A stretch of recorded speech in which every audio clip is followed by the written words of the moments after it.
سیڑھیاں طے کرتا وہ اوپر پہنچا تھا کہ ایک دم کمرے سے باہر آتی اجما نے اس کے قدم روک لیے۔ دوسری جانب یاقوت کے بے تاثر چہرے اور آنکھوں سے جھلکتی سرد مہری نے اجما کے دل کو دھچکا پہنچایا تھا۔ اس کی سرخ سوجی آنکھوں اور اترے چہرے سے نگاہ چراتا وہ کترا کر آگے بڑھنا چاہتا تھا، مگر اس کے مقابل آتی اجما راستہ روک گئی۔ یاقوت، ایسی اجنبیت سے مجھے مت دیکھو، میں برداشت نہیں کر سکوں گی۔ نم آنکھوں سے اسے دیکھتی وہ لرزتے لہجے میں بولی تھی، اپنی بہن کے لیے تمہاری نفرت کو میں بھی برداشت نہیں کر سکا۔ اجما کی جانب دیکھے بغیر وہ سرد لہجے میں بولا، میں اپنی غلطی کو مانتی ہوں، میں بہت شرمندہ ہوں، تمہاری امیدوں پر پورا نہ اتر سکی، مجھے معاف کر دو۔ میں ضبط کھو بیٹھی تھی، بار بار اپنی ماں کی تذلیل کو چپ چاپ سہنا میرے لیے مشکل ہو گیا تھا۔ میں اپنی ذات تک سب کچھ برداشت کر گئی، لیکن میرے لیے بھی اپنی بہن کی تذلیل کو سہنا مشکل تھا۔ تم اچھی طرح جانتی ہو کہ تمہاری بات پتھر پر لکیر ثابت ہو سکتی ہے۔ تمہیں معلوم ہے کہ تمہاری ایک بد دعا میری بہن کی زندگی تباہ کرنے کے لیے کافی ہے، مگر تم نے پھر بھی ان کو بے اولادی کا طعنہ دیا، ان کو ہمیشہ بے اولاد رہنے کی بد دعا دی۔ دہشت میں بھیجے لہجے کے ساتھ بولتا وہ اسے دھواں دھواں ہوتے چہرے کو سلگتی نظروں سے دیکھ رہا تھا۔ شاید ہم لوگ ہی تمہارے قابل نہیں اجما، تم بہت اونچائیوں پر ہو اور ہم بہت کم ظرف اور گناہ گار لوگ ہیں۔ میں ہاتھ جوڑ کر تم سے معافی مانگتا ہوں، تم سے التجا کرتا ہوں کہ میری بہن کو جو بد دعائیں تم نے دی ہیں ان کو واپس لے لو، بخش دو ان کو، وہ انجان ہیں تمہارے مقام، تمہاری حیثیت سے۔ میری بہن میری جان سے بھی بڑھ کر عزیز ہے مجھے، تمہیں خدا کا واسطہ ہے ان کی تباہی کا سامان مت کرو، جس قدر بد دعائیں تمہیں دینی ہیں مجھے دے دو، مگر ان سے دور رہو۔ ساکت نظروں سے وہ اسے دیکھ رہی تھی جو ہاتھ جوڑے شدت ضبط سے سرخ ہوتے چہرے کے ساتھ بولا تھا، اور پھر اس کے سامنے سے ہٹتا تیز قدموں سے اپنے کمرے کی سمت بڑھتا چلا گیا۔ گنگ کھڑی اجما کو اپنا وجود ہوا میں معلق ہوتا محسوس ہوا، یوں لگ رہا تھا جیسے نہ سر پر آسمان رہا ہے نہ ہی پیروں تلے زمین۔ اپنے بے جان وجود کو کھینچتی وہ بمشکل خود پر ضبط کے پہرے لگاتی سیڑھیوں کی سمت بڑھ گئی۔ نیچے موجود دارا اسے پکارتی اپنی طرف بلا رہی تھی۔ اسے یمنا اور حاج کی واپسی کا انتظار کرنا تھا۔ اس کا رواں رواں دعا مانگ رہا تھا کہ لالین کا ایک ایک لفظ سچ ہو جائے۔ اب یہی ایک صورت اس کو پچھتاووں کی اذیت سے نکال سکتی تھی۔ دل پر اور روح پر جو زخم لگے تھے ان کی اذیت کو تو اس نے چپ چاپ سہنا تھا، مگر ان زخموں کا ازالہ ہونا ضروری تھا جو اس کے لفظوں سے یمنا، حاج اور یاقوت کے دل پر لگے تھے۔ گناہ گار تو وہ خود کو گردانتی تھی۔ لالین نے جو کہا تھا اس کی تصدیق کے ساتھ ہی حاج اور یمنا گھر واپس آئے تھے۔ شادی کے اتنے سال گزرنے کے بعد ملنے والی اس خوشخبری پر جانے ان کو کیسے یقین آیا ہوگا، اور جانے یقین کرنے کے بعد وہ خوشی کے کون سے آسمان پر ہوں گے۔ یہ دیکھنے کے لیے وہ سب کے درمیان نہیں تھی۔ وہ نہیں چاہتی تھی کہ اتنے اہم اور خوشی کے لمحوں میں وہ یمنا کے سامنے جا کر ان کی خوشی خراب کر دے۔ اپنے کمرے میں رہ کر بھی وہ ان کی خوشی کی لہروں کو محسوس کر سکتی تھی جو سارے گھر میں دوڑ رہی تھیں۔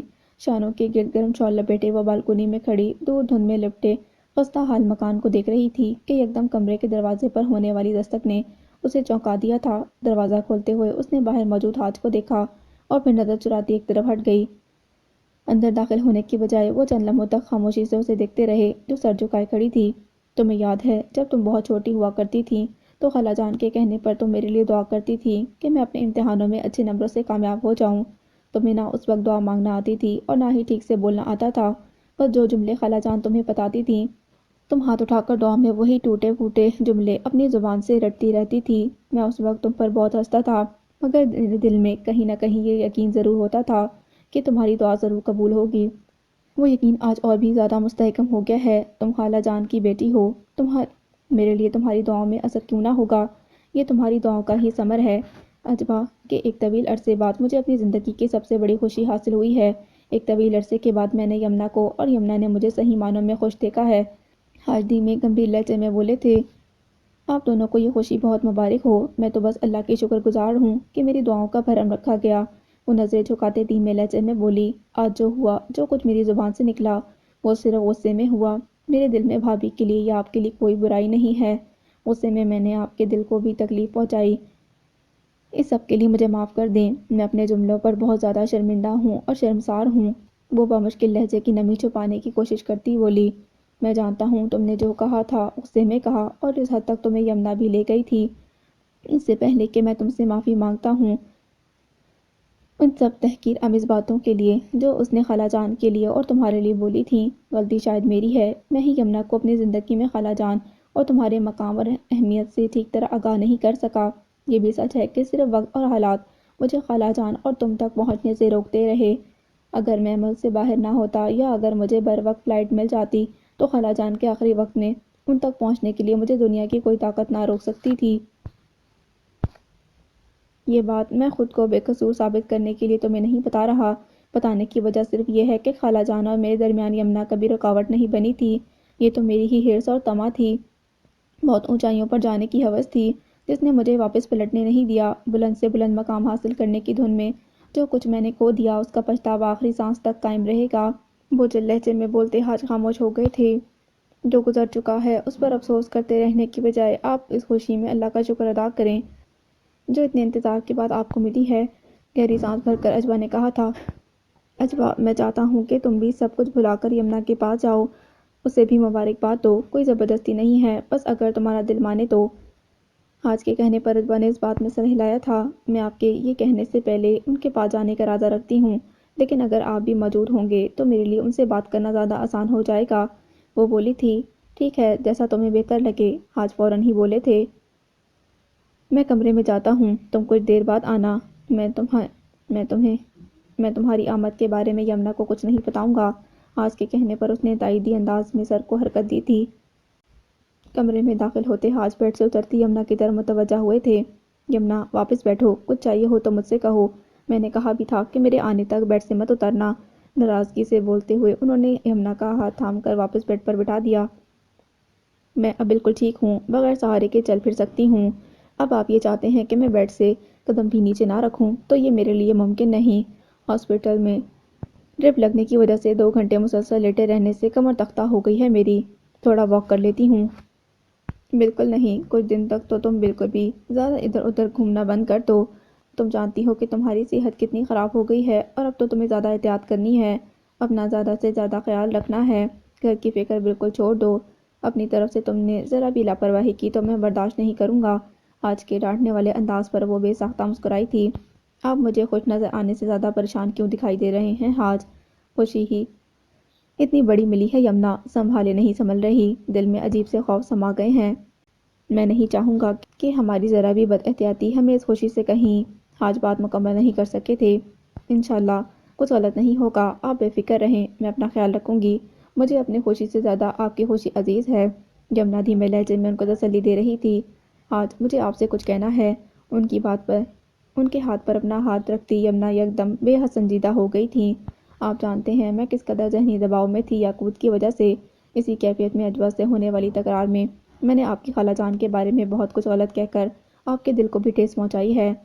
اس سب کے لیے آپ مجھے معاف کر دیں۔ یقین کریں میرے دل میں ہمیشہ ان کی بہت عزت رہی ہے۔ انہوں نے آپ کی پرورش کی تھی، آپ کے لیے وہ ماں کا درجہ رکھتی ہیں۔ مجھے بہت ندامت ہے کہ یاقوت کا غصہ ان پر کس طرح نکال دیا میں نے۔ میں اپنی ہی نظروں میں شرمندہ ہو کر رہ گئی ہوں۔ یمنا شدید تعصب سے اپنی غلطی تسلیم کر رہی تھی۔ یمنا، خالہ جان کے لیے تم نے جو کچھ کہا، اس سب نے مجھ سے زیادہ اجوا کے دل کو ٹھیس پہنچائی تھی۔ اس تکلیف میں اجوا تھی، وہ سب کچھ کہہ گئی جو اسے کہنا چاہیے تھا۔ جس طرح تم ندامت محسوس کر رہی ہو اسی طرح اب وہ بھی اپنی غلطی پر بہت نادم ہے۔ تمہیں اپنی غلطی کا احساس ہو گیا، میرے لیے یہی کافی ہے۔ مجھے تم سے کوئی شکایت نہیں۔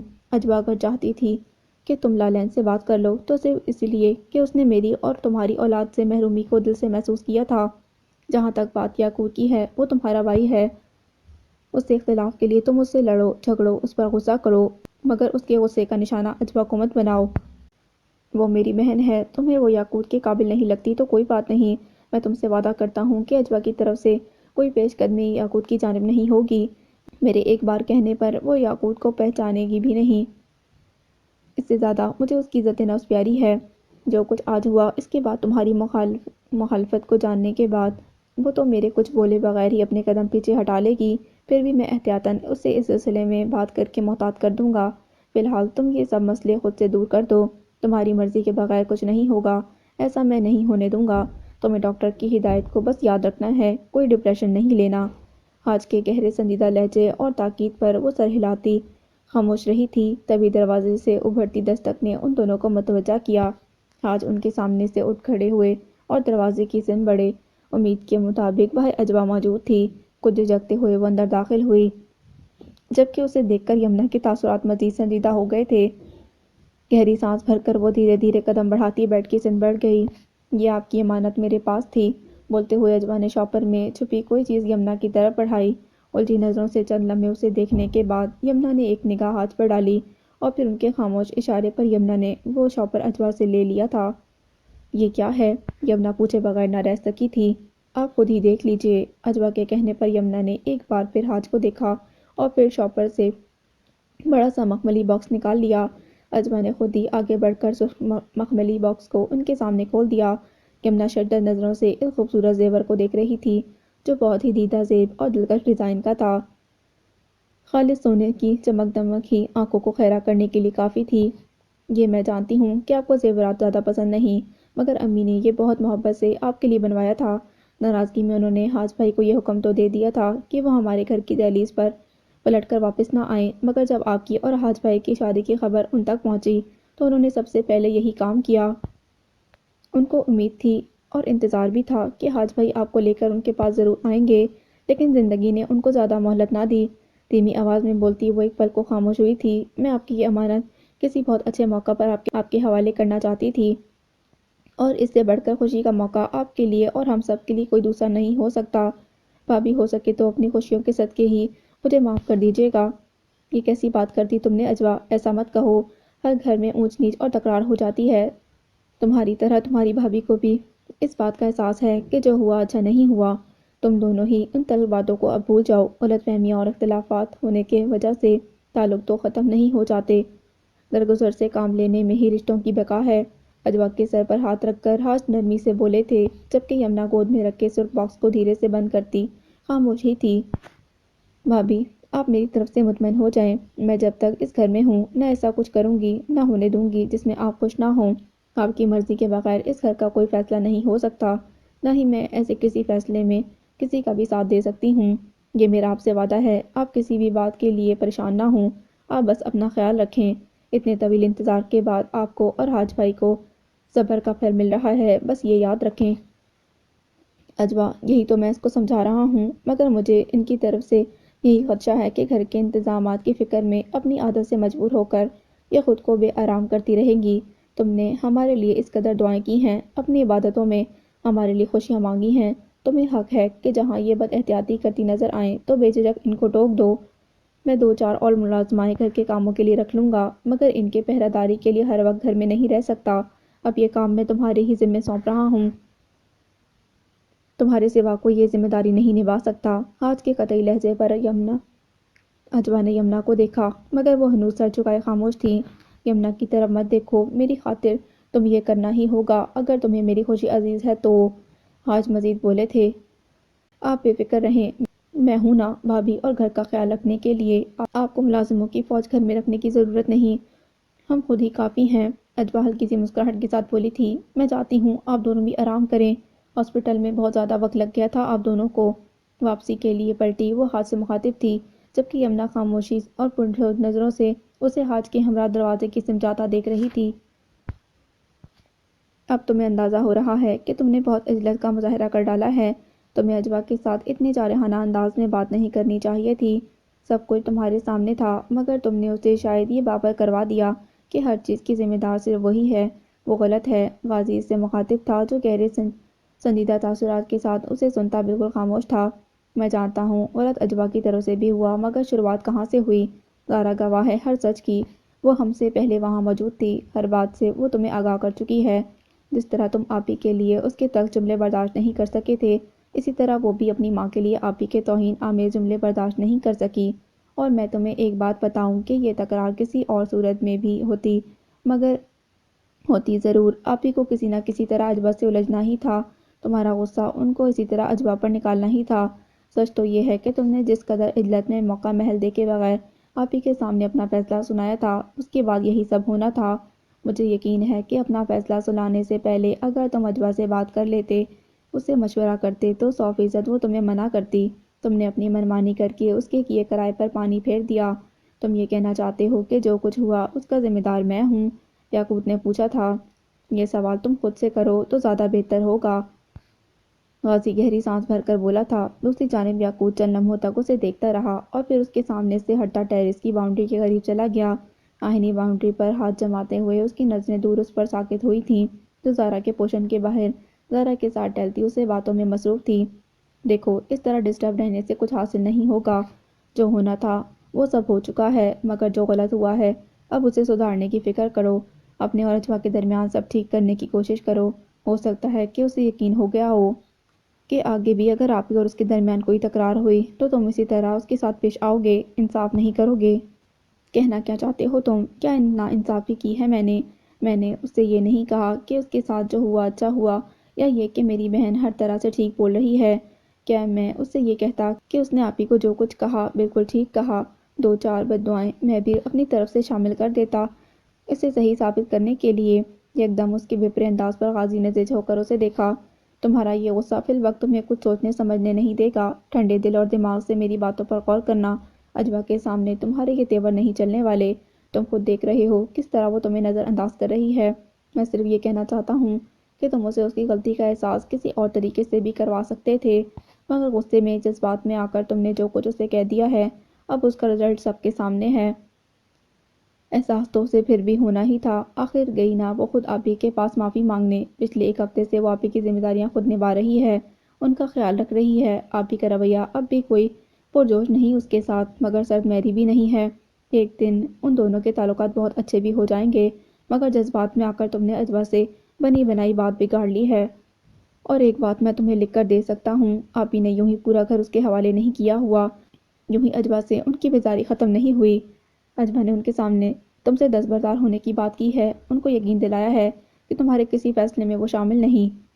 غازی کے قطعی پر یقین لہجے پر وہ گنگ نظروں سے اسے دیکھتا کچھ بول نہ سکا، کوئی اور لفظوں میں ہی صحیح، مگر اسے سمجھوتا تو کیا ہے، ورنہ اسے ضرورت کیا تھی سب کچھ جلا کر آپ ہی کے پاس جانے کی۔ وہ اگر اس گھر سے چلے جانے پر تیار ہو جاتی تو وہ اتنا شوق یا گنگ نہ ہوتا۔ میں نہیں مان سکتا اس بات کو، اس گھر میں مجھ سے زیادہ اس کے لیے کوئی اہم نہیں۔ وہ ہرگز بھی مجھ سے دستبردار ہونے کی بات نہیں کر سکتی۔ ناگوار نظروں سے غازی کو دیکھتا وہ کسی طور یہ ماننے کو تیار نہیں تھا۔ یاقوت، یہ مت بھولو کہ اس گھر میں حاج بھائی بھی ہیں۔ اجوا کے دل میں ان کی کتنی ہی ناراضگی کیوں نہ ہو، لیکن وہ اس کے بھائی ہیں۔ اجوا کو اس گھر میں لانے کے لیے کیا کیا جتن نہیں کیے حاج بھائی نے، یہاں تک کہ اس کے ہاتھوں اپنی توہین برداشت کرتے رہے، تو کیا ان کی خوشی کے لیے اجوا ایک سمجھوتا نہیں کر سکتی؟ تم جس طرح اس کے ساتھ پیش آئے تھے، اس کے بعد تمہاری طرف سے دل برداشتہ ہو کر اس کے لیے یہ سمجھوتا کرنا آسان ہو گیا ہوگا۔ غازی نے کہا تھا، نہ ایسا ہو سکتا ہے اور نہ ہی میں ایسا ہونے دوں گا۔ وہ دھیمے مگر بھڑکتے لہجے میں بولا تھا، ایسا ہونا بھی نہیں چاہیے، اسی لیے میں تمہیں سمجھا رہا ہوں کہ دل اور دماغ کو ٹھنڈا رکھو، اجوا کو راضی کرنے کی کوشش کرو، وہی تمہیں بتا سکتی ہے کہ آپ ہی اور اس کے درمیان کیا بات ہوئی جو ایک ہی رات میں سب کچھ اچانک بدل گیا۔ میں یا تم حاج بھائی سے یہ سوال نہیں کر سکتے، قطعی مناسب نہیں ہے۔ بس تم اب عجلت میں کوئی ایسا قدم نہ اٹھانا کہ آپ ہی اور حاج بھائی کا ذہنی سکون غارت ہو جائے۔ ایک عرصے بعد وہ دونوں بہت خوش نظر آئے ہیں، ان کی خوشی، ان کا سکون کسی بھی طرح ڈسٹرب نہیں ہونا چاہیے۔ فی الحال تو اپنا فوکس اجوا پر ہی رکھو، اس کا اعتبار دوبارہ جیتنے کی کوشش کرو، یہ تم ہی کر سکتے ہو۔ قاضی کے سمجھانے والے لہجے کو سنتا وہ ایک بار پھر اس کی طرف متوجہ ہوا تھا، جو زہرا سے باتوں میں مصروف ارد گرد سے غافل تھی۔ وہ زہرا سے بات ہی کر رہی تھی جب حاج اور یمنا زہرا کے گھر سے ہی برآمد ہوئے، ان دونوں کی طرف متوجہ ہو گئے۔ آپ دونوں کہاں جا رہے ہیں؟ واپس اندر چلیں، کھانا کھا کر جائیے گا، زہرا فوراً بولی تھی۔ یہ رک ہی نہ جائیں کھانے پر، ان کی فرمائش پر پلاؤ بنا ہے آج، کوئی طاقت ان کو آج تمہارے گھر پر ڈنر نہیں کروا سکتی، یمنا نے مسکراتے ہوئے کہا۔ ظاہر ہے اور بنایا بھی ہے اجوا نے، میں تو کہتا ہوں تم بھی ساتھ آ جاؤ، چائنیز، رشین، اٹالین کھانوں نے تم لوگوں کو دیسی کھانوں کے ذائقے ہی بھلا دیے ہوں گے۔ اس میں کوئی شک نہیں کہ اجوا جو بھی بنائے بہت ذائقے دار ہوتا ہے، مجھے تو ویسے بھی موقع چاہیے، جانے سے کیسے انکار کر سکتی ہوں۔ زہرا خوشی سے دعوت قبول کر گئی تھی۔ یہ تمہیں کیا سوجی؟ بینک کی جاب چھوڑ کر کیوں بیٹھ گئیں؟ چلتے چلتے حاج کو یاد آیا تو زہرا نے سوال کیا تھا۔ بہت اچھا کیا، میں تو بہت خوش ہوں، یاقوت تو سخت خلاف تھا اس کے بینک میں جاب کرنے کے، یمنا بولی تھی۔ جی ہاں، آپ کے بھائی کے طعنوں پر ہی بیزار ہو کر چھوڑی ہے جاب، زہرا خوشمگی لہجے میں بولی۔ تو اچھی بات ہے، اب ذرا گھرداری بھی سیکھو، شادی کرنی ہے کہ نہیں؟ یمنا نے اسے گھیرکا تھا۔ خاموشی سے ان سب کے پیچھے جاتی اجوا کی نظر نیلم تک گئی، جو اپنے پوشن کے برآمدے میں آتی اس طرف متوجہ ہوئی۔ پہلوؤں پر ہاتھ ٹکائے وہ زہرخون نظروں سے اجوا کو دیکھ کر دانت پیستی رہ گئی، جبکہ اجوا بے نیازی سے نظروں کا زاویہ بدل گئی۔ ایسا سبق سکھاؤں گی تجھے ڈائن کہ ساری زندگی یاد رکھے گی۔ اجوا کو گھورتی وہ زیر لب چبا چبا کر بولی تھی۔ کھانے کی ٹیبل پر سبھی موجود تھے۔ اجوا اور یاقوت کے سوا سبھی ہلکی پھلکی گفتگو کر رہے تھے اور اجوا کے بنائے گئے کھانوں کی تعریف بھی ہو رہی تھی۔ یاقوت کی گہری سنجیدگی کسی سے ڈھکی چھپی نہیں تھی، اس لیے زارا اسے بھی بہت سنبھل کر مخاطب کر رہی تھی۔ اس وقت اجوا بالکل خاموشی سے سب کی باتوں کو صرف سنتی اپنے کھانے کی طرف متوجہ تھی کہ اچانک حاج نے اسے مخاطب کیا۔ موزم نے فون کیا تھا مجھے، تمہاری خیریت پوچھنے کے بعد جانتی ہو اس نے کیا کہا؟ آج کے کہنے پر اجوا چونکی تھی۔ کہہ رہا تھا کہ اس کی بیوی بچے تم سے ملنے کے لیے یہاں آنا چاہتے ہیں۔ شرمین یہاں آنا چاہتی ہے، وہ بھی اجوا سے ملنے؟ یمنا نے بے یقینی سے شوہر کو دیکھا۔ ہاں ایسا ہی ہے، مجھے تو یقین بھی نہیں آیا۔ میں نے اسے کہہ دیا تھا کہ اجوا سے پوچھ کر بتا دوں گا۔ تم کیا کہتی ہو اجوا؟ حاج نے پوچھا۔ آپ کو ٹھیک لگتا ہے تو ان کو بلائیں، میں کر لوں گی ملاقات۔ اس کے بے تاثر لہجے پر یاقوت نے ایک نگاہ سے دیکھا تھا۔ ان کو یہاں آنے سے روک دیں، کوئی فساد کھڑا کیا ان کی بیوی نے تو تماشا بن جائے گا، سبھی ڈسٹرب ہوں گے۔ یاقوت ناگوار لہجے میں حاج کی طرف مخاطب ہو کر بولے۔ ان کے یہاں آنے یا نہ آنے کا فیصلہ صرف حاج بھائی کر سکتے ہیں۔ ان کو بھی اگر اعتراض ہے تو میں خود معظم بھائی سے ملنے چلی جاؤں گی۔ ناگواری ضبط کیے اجوا کسی بھی جانب دیکھے بغیر سرد لہجے میں بولی تھی۔ ٹھیک ہے، پھر آپ کو جو بہتر لگتا ہے آپ کر لیں۔ یاقوت تنے ہوئے تاثرات کے ساتھ بولتا اپنی جگہ سے اٹھا اور سب کو دنگ کرتا تیز قدموں سے وہاں سے چلا گیا۔ وہ سب ملنے ہی تو آ رہے ہیں، معظم بھائی سے کہہ دیں کہ ضرور آئیں ملنے، مگر شرمین کو اچھی طرح سمجھا کر لائیں، کوئی الٹی سیدھی بات نہ کرے۔ دل صاف کر کے آئے تبھی ملے گی اجوا ان سے۔ یمنا بولی تھی۔ تم کیا کہتی ہو اجوا؟ حاج نے بغور اس کے تاثرات دیکھے تھے۔ بھابھی ٹھیک کہہ رہی ہیں، یہی کہہ دیجیے گا ان سے۔ وہ سنجیدگی سے اتنا ہی بولی تھی۔ کھانے کے بعد رات گئے تھے، سب لاؤنج میں بیٹھے بہت اچھے ماحول میں گفتگو کر رہے تھے۔ غازی موجود تھا مگر یاقوت جانے کہاں غائب تھا۔ کھانے کی ٹیبل سے جو وہ اٹھ کر گیا اس کے بعد گھر میں وہ اجوا کو کہیں نظر نہیں آیا۔ اس کے موجود نہ ہونے میں ہی بہتری تھی، اگر وہ موجود ہوتا تو اجوا کے لیے سب کے درمیان بیٹھنا ناممکن ہو جاتا۔ باتوں کے دوران حاج نے چائے کی فرمائش کی تو وہ اٹھ کر کچن میں چلی آئی۔ کچن کے دوسرے دروازے سے یکدم اندر داخل ہوتے یاقوت کو دیکھ کر اس کے دل کی دھڑکن رکی تھی، مگر اگلے ہی پل وہ خود پر ٹھہری اس کی نگاہوں سے نظر چرا کر اندر اسے نظر انداز کرتی فریج کی زند بڑھ گئی۔ پانی کی بوتل نکال کر پلٹتے ہوئے وہ مشکل اس کی جانب دیکھ سکی تھی، جو اس کے مقابل موجود سامنے سے ہٹنے کے لیے تیار نظر نہیں آ رہا تھا۔ کیا تم مجھے بتاؤ گی کہ آپ ہی اور تمہارے درمیان کون سا معاہدہ ہوا ہے؟ اس کے چپتے لہجے پر وہ خاموشی سے نظر چرائے نکل جانا چاہتی تھی، مگر وہ فوراً بازو آگے کرتا اس کا راستہ روک گیا۔ اجوا مجھے اپنے سوال کا جواب تم سے چاہیے، اس کے بغیر نہ میں یہاں سے جاؤں گا اور نہ تمہیں جانے دوں گا۔ اس کے سخت قطعی لہجے پر اجوا کی پیشانی پر بل پڑ گئے۔ میں تمہارے کسی بھی سوال کا جواب نہیں دوں گی، نہ ہی میں جواب دینے کی پابند ہوں، وہ سخت اور سرد لہجے میں بولی تھی اور اگلے ہی پل اس کا ہاتھ جھٹکتی آگے بڑھ جانا چاہتی تھی، مگر صورت سے یاقوت اس کا بازو گرفت میں جکڑتا اسے واپس اپنے سامنے لے آیا تھا۔ تبھی کچن میں داخل ہوتی زارا بری طرح ٹھٹک کر اپنی جگہ تھم گئی تھی۔ مجھے میرے سوال کا جواب دیے بغیر تم یہاں سے نہیں جا سکتی، وہ سخت بپرے لہجے میں بولا۔ تم میرے ساتھ اس طرح زبردستی نہیں کر سکتے، اجوا بھڑکتے لہجے میں بولی۔ یاقوت یہ تم کیا کر رہے ہو؟ پریشان کھڑی زارا ہول کر بولتی آگے بڑھی تھی۔ جہاں کھڑی ہو چپ چاپ کھڑی رہو زارا، درمیان میں مت بولنا۔ یاقوت کے دھیمے مگر سخت مشتعل لہجے اور سرخ چہرے کو دیکھتے ہوئے زارا اپنی جگہ ساکت رہ گئی۔ جواب تو مجھے تمہاری ایک ایک جنبش ایک ایک ادا سے مل چکا ہے اجوا، لیکن میں سب کچھ تمہاری زبان سے سننا چاہتا ہوں۔ جو کچھ کر چکی ہو اسے قبول کرنے کی جرأت بھی خود میں پیدا کرو۔ صاف کہہ دو کہ اپنے بھائی کی خوشی کی خاطر تم نے تھوک دیا ہے مجھ پر۔ سختی سے اس کا بازو گرفت میں جکڑے وہ لہو رنگ آنکھوں سے اسے دیکھتا گرایا تھا۔ اتنا آسان تھا تمہارے لیے مجھ سے منہ پھیرنا، سب کو راضی کرنے کے لیے مجھ سے میری محبت سے دستبردار ہو جانا۔ میں کیوں جواب نہ مانگوں تم سے؟ کسی کے دل میں جگہ بنانے کے لیے تم نے میری ذات میرے جذبوں کا سودا کیا ہے۔ ہاں میں نے یہی کہا ہے، میرے لیے یہی کرنا آسان تھا، نہ مجھے تم سے کوئی تعلق رکھنا ہے نہ ہی کوئی تعلق بنانا ہے۔ بھڑکتے لہجے میں اس کی لہو رنگ آنکھوں میں آنکھیں ڈال کر بولتی وہ ایک جھٹکے سے اس کا ہاتھ اپنے بازو سے الگ کرواتی ہٹ گئی تھی۔ دوبارہ میرے سامنے کسی محبت کسی جذبے کا رونا رونے مت آنا، آئندہ کبھی بھی نہ میرا راستہ روکنا نہ مجھے ہاتھ لگانے کی ہمت کرنا، سمجھے تم؟ اجوا کے سلگتے لہجے پر ساکت کھڑی زارا کی نظریں یاقوت پر تھیں، جس کا چہرہ انگاروں کی طرح دہک رہا تھا۔ مشتعل نگاہوں سے اجوا کو دیکھتا وہ الٹے قدموں پیچھے ہٹتا چلا گیا۔ ٹھیک کہا تم نے، تمہیں چھونے کی غلطی کیسے کر ڈالی میں نے، اب سزا تو ملنی چاہیے۔ بھیجتے لہجے میں بولتا وہ جارحانہ انداز میں اس کی جانب بڑھا۔ وہاں کچن کے کارنر میں بہت بڑا اور بھاری بھرکم خوبصورت سا ایکویریم رکھا تھا۔ اجبا کو کچھ سمجھ نہ آیا، مگر زارا اس کے تیوروں کو بھانپتے ہوئے ہول کر چیخی، یاقوت رک جاؤ!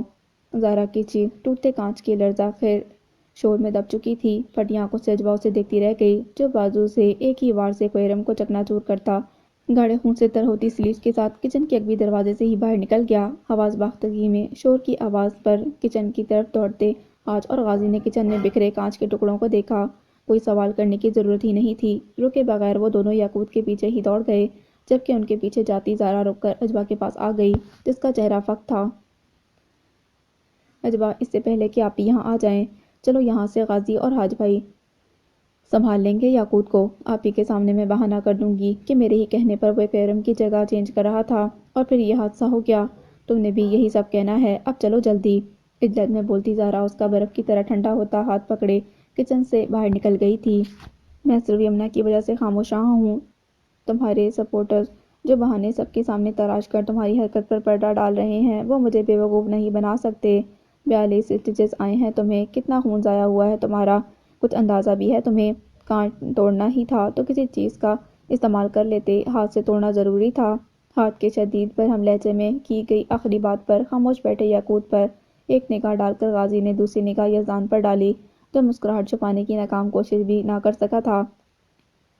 میں سب دیکھ رہا ہوں، سمجھ رہا ہوں، جانتا ہوں کہ تمہارا مسئلہ کیا ہے، مگر اس طرح سے کوئی مسئلہ حل نہیں ہونے والا۔ پورا بازو زخمی کر لیا ہے، اچھی لگ رہی ہے تکلیف؟ ہاتھ کے غصیلے لہجے پر یاقوت بس ایک بازو پر نگاہ ڈال کر رہ گیا، جو کوہنی سے ہاتھ کی پشت تک بینڈیج میں جکڑا ہوا تھا۔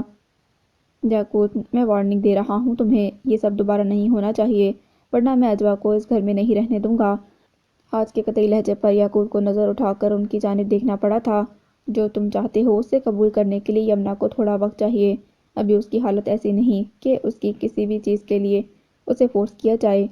اس کی ڈاکٹر لالین ہی ہے، تم چاہو تو کنفرم کر لو، اس نے سختی سے ہدایت کی ہے کہ یمنا کو سٹریس ڈپریشن سے دور رکھنا ہے، تمہیں اس کی پرواہ ہو یا نہ ہو، مگر مجھے اپنی بیوی کی پرواہ ہے۔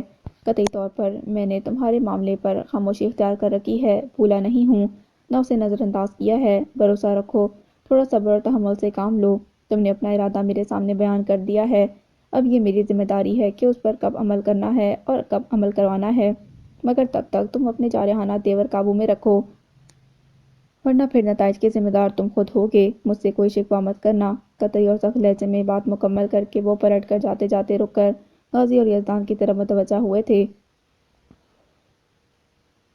خیال رکھنا، اس کا بہتر ہوگا کہ تم دونوں میں سے کوئی یاقوت کے کمرے میں ہی رہے۔ جی، میں ہوں یہاں۔ غازی کے کہنے پر وہ سر ہلاتے کمرے سے نکل گئے تھے۔ اصولاً آپ کو ہی یہاں رت جگہ کر کے تیمارداری کرنی چاہیے، آپ یار غار ہیں۔ یاقوت بھائی نے تو ہاتھ پر سفید کبوتر پال لیا ہے، میں کاہے اپنی نیند قربان کروں؟ یزدان بیڈ پر اوندا ہوتا یاقوت کی ناگوار نظروں پر ڈٹائی سے مسکرایا تھا۔ یاقوت، میں نے تم سے پہلے ہی کہہ دیا تھا کہ ایسا کوئی قدم نہ اٹھانا، وہی بات حاج بھائی بھی تمہیں سمجھا گئے ہیں، اب تمہیں خدا کا واسطہ ہے جو سمجھایا گیا ہے اس پر عمل کرنا۔ ابھی جس طرح سب چل رہا ہے اسی طرح چلنے دو، حاج بھائی تمہارے ساتھ ہیں، اور کیا چاہیے تمہیں، ان کی سپورٹ ہی کافی ہے۔ غازی کے التجائی لہجے پر وہ بس اسے دیکھ کر رہ گیا تھا۔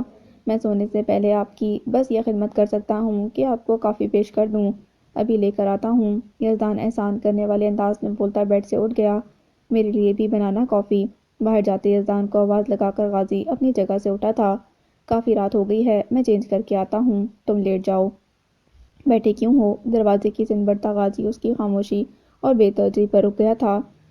کہاں گم ہو، کیا سوچ رہے ہو؟ بیڈ کے قریب آتے غازی نے اسے متوجہ کیا۔ کیا سوچنا ہے مجھے؟ سب مجھے پوچھنے آ گئے، بس ایک اس کا چہرہ ہی نظر نہیں آیا جسے سب سے پہلے اپنے لیے پریشان دیکھنے کی توقع تھی مجھے۔ یاقوت کے شکایتی لہجے پر غازی نے زد ہو کر اسے دیکھا تھا۔ یاقوت، اتنا تو سمجھ ہی سکتے ہو، سب کچھ ٹھیک کرنے کے لیے اگر وقتی طور پر وہ تمہیں نظر انداز کر رہی ہے تو برداشت کر لو، اس کے اپنے طریقے سے اپنے اور تمہارے معاملات کو ہینڈل کرنے دو۔ میرا تو مشورہ ہے کہ تم بھی اسے نظر انداز کرنے کی عادت ڈال لو، کم از کم آپ ہی کے سامنے۔ میں کسی کی وجہ سے اسے نظر انداز نہیں کر سکتا، نہ ہی برداشت کر سکتا ہوں کہ وہ میرے لیے اجنبی بن جائے۔ میرے لیے آسان نہیں ہے تمہارے مشورے پر عمل کرنا، وہ بگڑے تیوروں کے ساتھ بولا تھا۔ حاج بھائی کو مایوس کرنا آسان ہوگا تمہارے لیے؟ قاضی کے سوال پر وہ خاموش رہا تھا۔ تمہارے غصے اور علت نے خدا نخواستہ اگر آپی اور حاج بھائی کو ناقابل تلافی نقصان پہنچا دیا تو سوائے پچھتاوے کے اور کچھ حاصل نہیں ہوگا تمہیں۔ کچھ تھا غازی کے لہجے میں کہ یعقوب خاموشی سے بس اسے دیکھ کر رہ گیا، جبکہ غازی مزید کچھ بولے بغیر کمرے سے نکل گیا تھا۔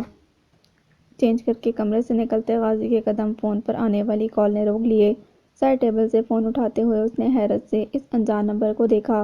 رات کے 2:30 بجے جانے یہ کون کال کر رہا تھا؟ کال ریسیو کرنے پر دوسری جانب چند لمحے خاموشی چھائی رہی تھی۔ غازی، میں لالین۔ دوسری جانب سے ابھرتی آواز سن کر غازی کو حیرت کا جھٹکا لگا۔ تم یقیناً حیران ہوگے، لیکن مجھے اجوا نے تمہارا کانٹیکٹ نمبر دیا تھا۔ لالین رکے رکے لہجے میں بول رہی تھی۔ دوست ہے وہ میری، میں تمہارے حوالے سے چاہتے ہوئے بھی اس سے کچھ چھپا نہیں سکی تھی۔ اجوا نے کوشش کی تھی کہ شاید تم اس پر اعتماد کرتے ہوئے میرے بارے میں اس سے کوئی بات کر لو گے، مگر جب ایسا ناممکن نظر نہ آیا تو اس نے تمہارا نمبر مجھے دیا کہ اگر میں چاہوں تو تم سے گزرے وقت کے بارے میں باز پوچھ کر لوں، مگر اس کی ضرورت نہیں تھی۔ جو کچھ گزر گیا اس پر اب سوال اٹھانے سے یا اس سب کا ذکر کرنے سے کچھ حاصل نہیں ہونے والا۔ میں نے اس وقت اگر تمہیں ڈسٹرب کیا ہے تو صرف اجوا کے لیے۔ میری اس سے بات ہوئی تھی۔ یاقوت کے زخمی ہونے پر بہت پریشان ہے وہ، بہت مضبوط اعصاب کی مالک ہے وہ، اس کو رلانا آسان نہیں ہے، مگر ابھی فون پر بات کرتے ہوئے وہ جس طرح رو پڑی، میں خود بہت پریشان ہوں۔ اس وقت اسے تسلی دلاسے کی ضرورت ہے، تنہا رہنا اس کے لیے بہتر نہیں۔ تم کسی طرح حاج بھائی کو بتا دو، وہ بہت ڈسٹرب ہے۔ تم پریشان مت ہو اجوا کی طرف سے، میں فوراً ہی کچھ کرتا ہوں۔ بہت اچھا کیا جو تم نے مجھے بتا دیا، میں ابھی جا کر دیکھتا ہوں۔ ٹھیک ہے، پھر میں انتظار کرتی ہوں۔ مجھے اس کی طبیعت کے بارے میں بتا دینا، اور ابھی اسے یہ نہ بتانا کہ میں نے تمہیں کال کر کے یہ سب کہا ہے۔ ٹھیک ہے، میں خیال رکھوں گا، کال بیک کرتا ہوں کچھ دیر میں، غازی نے کہا تھا۔ کافی کے مگ تھامے اوپر آتے یزدان نے حیرت سے ہال میں اپنے منتظر کھڑے غازی کو دیکھا تھا۔ دانی، اجوا مستقل کمرے میں بند ہے اور مجھے اس کی طرف سے تشویش ہو رہی ہے۔ زہرا بتا رہی تھی کہ یاقوت کی وجہ سے بہت پریشان تھی اجوا، آپ ہی کی وجہ سے کسی کے بھی سامنے وہ اپنی پریشانی کا اظہار نہیں کر سکتی۔ میں سوچ رہا ہوں اسے باہر بلا کر بتا دوں کہ یاقوت خیریت سے ہے۔ اس وقت یزدان نے وال کلاک کی جانب دیکھا۔ جاگ رہی ہے وہ، کمرے کی لائٹ آن ہے۔ غازی نے اسے کمرے کی بند گلاس ونڈو کی طرف متوجہ کیا، اندر لائٹس بند کھڑکی کے گلاس سے ٹکرا رہی تھیں۔ تم یاقوت کو کافی دے کر واپس آؤ، اس سے کوئی ذکر مت کرنا۔ غازی کے کہنے پر یزدان اس کا مگ تھام کر یاقوت کے کمرے کی سمت بڑھ گیا۔ تبھی اجوا کے کمرے کا کھلتا دروازہ غازی کو متوجہ کر گیا۔ دنگ نظروں سے اجوا کے چہرے کو دیکھتا، وہ اسے اپنی طرف آتا دیکھ رہا تھا۔ تمہیں کیا ہوا ہے؟ طبیعت ٹھیک ہے تمہاری؟ وہ واقعی پریشان ہو اٹھا تھا، اس کی روئی روئی آنکھیں بے تحاشا سرخ اور سوجی ہوئی تھیں، اور سرخ چہرہ انگارہ بنا ہوا تھا۔ وہ بے حد نڈھال دکھائی دے رہی تھی۔ یاقوت کیسا ہے؟ اس کا ہاتھ؟ وہ بمشکل اتنا ہی بول سکی تھی۔ وہ بالکل ٹھیک ہے، کچھ اسٹچز لگے ہیں، باقی سب ٹھیک ہے، کوئی پریشانی کی بات نہیں۔ نہیں، میں جانتی ہوں اس کا ہاتھ بہت زیادہ زخمی ہوا ہے۔ اب مجھ پر غصہ تھا، مگر خود کو اس طرح نقصان کیوں پہنچایا اس نے؟ نم لہجے میں بولتے ہوئے اس کی سرخ متورم آنکھیں پھر نمکین پانی سے بھر گئی تھیں۔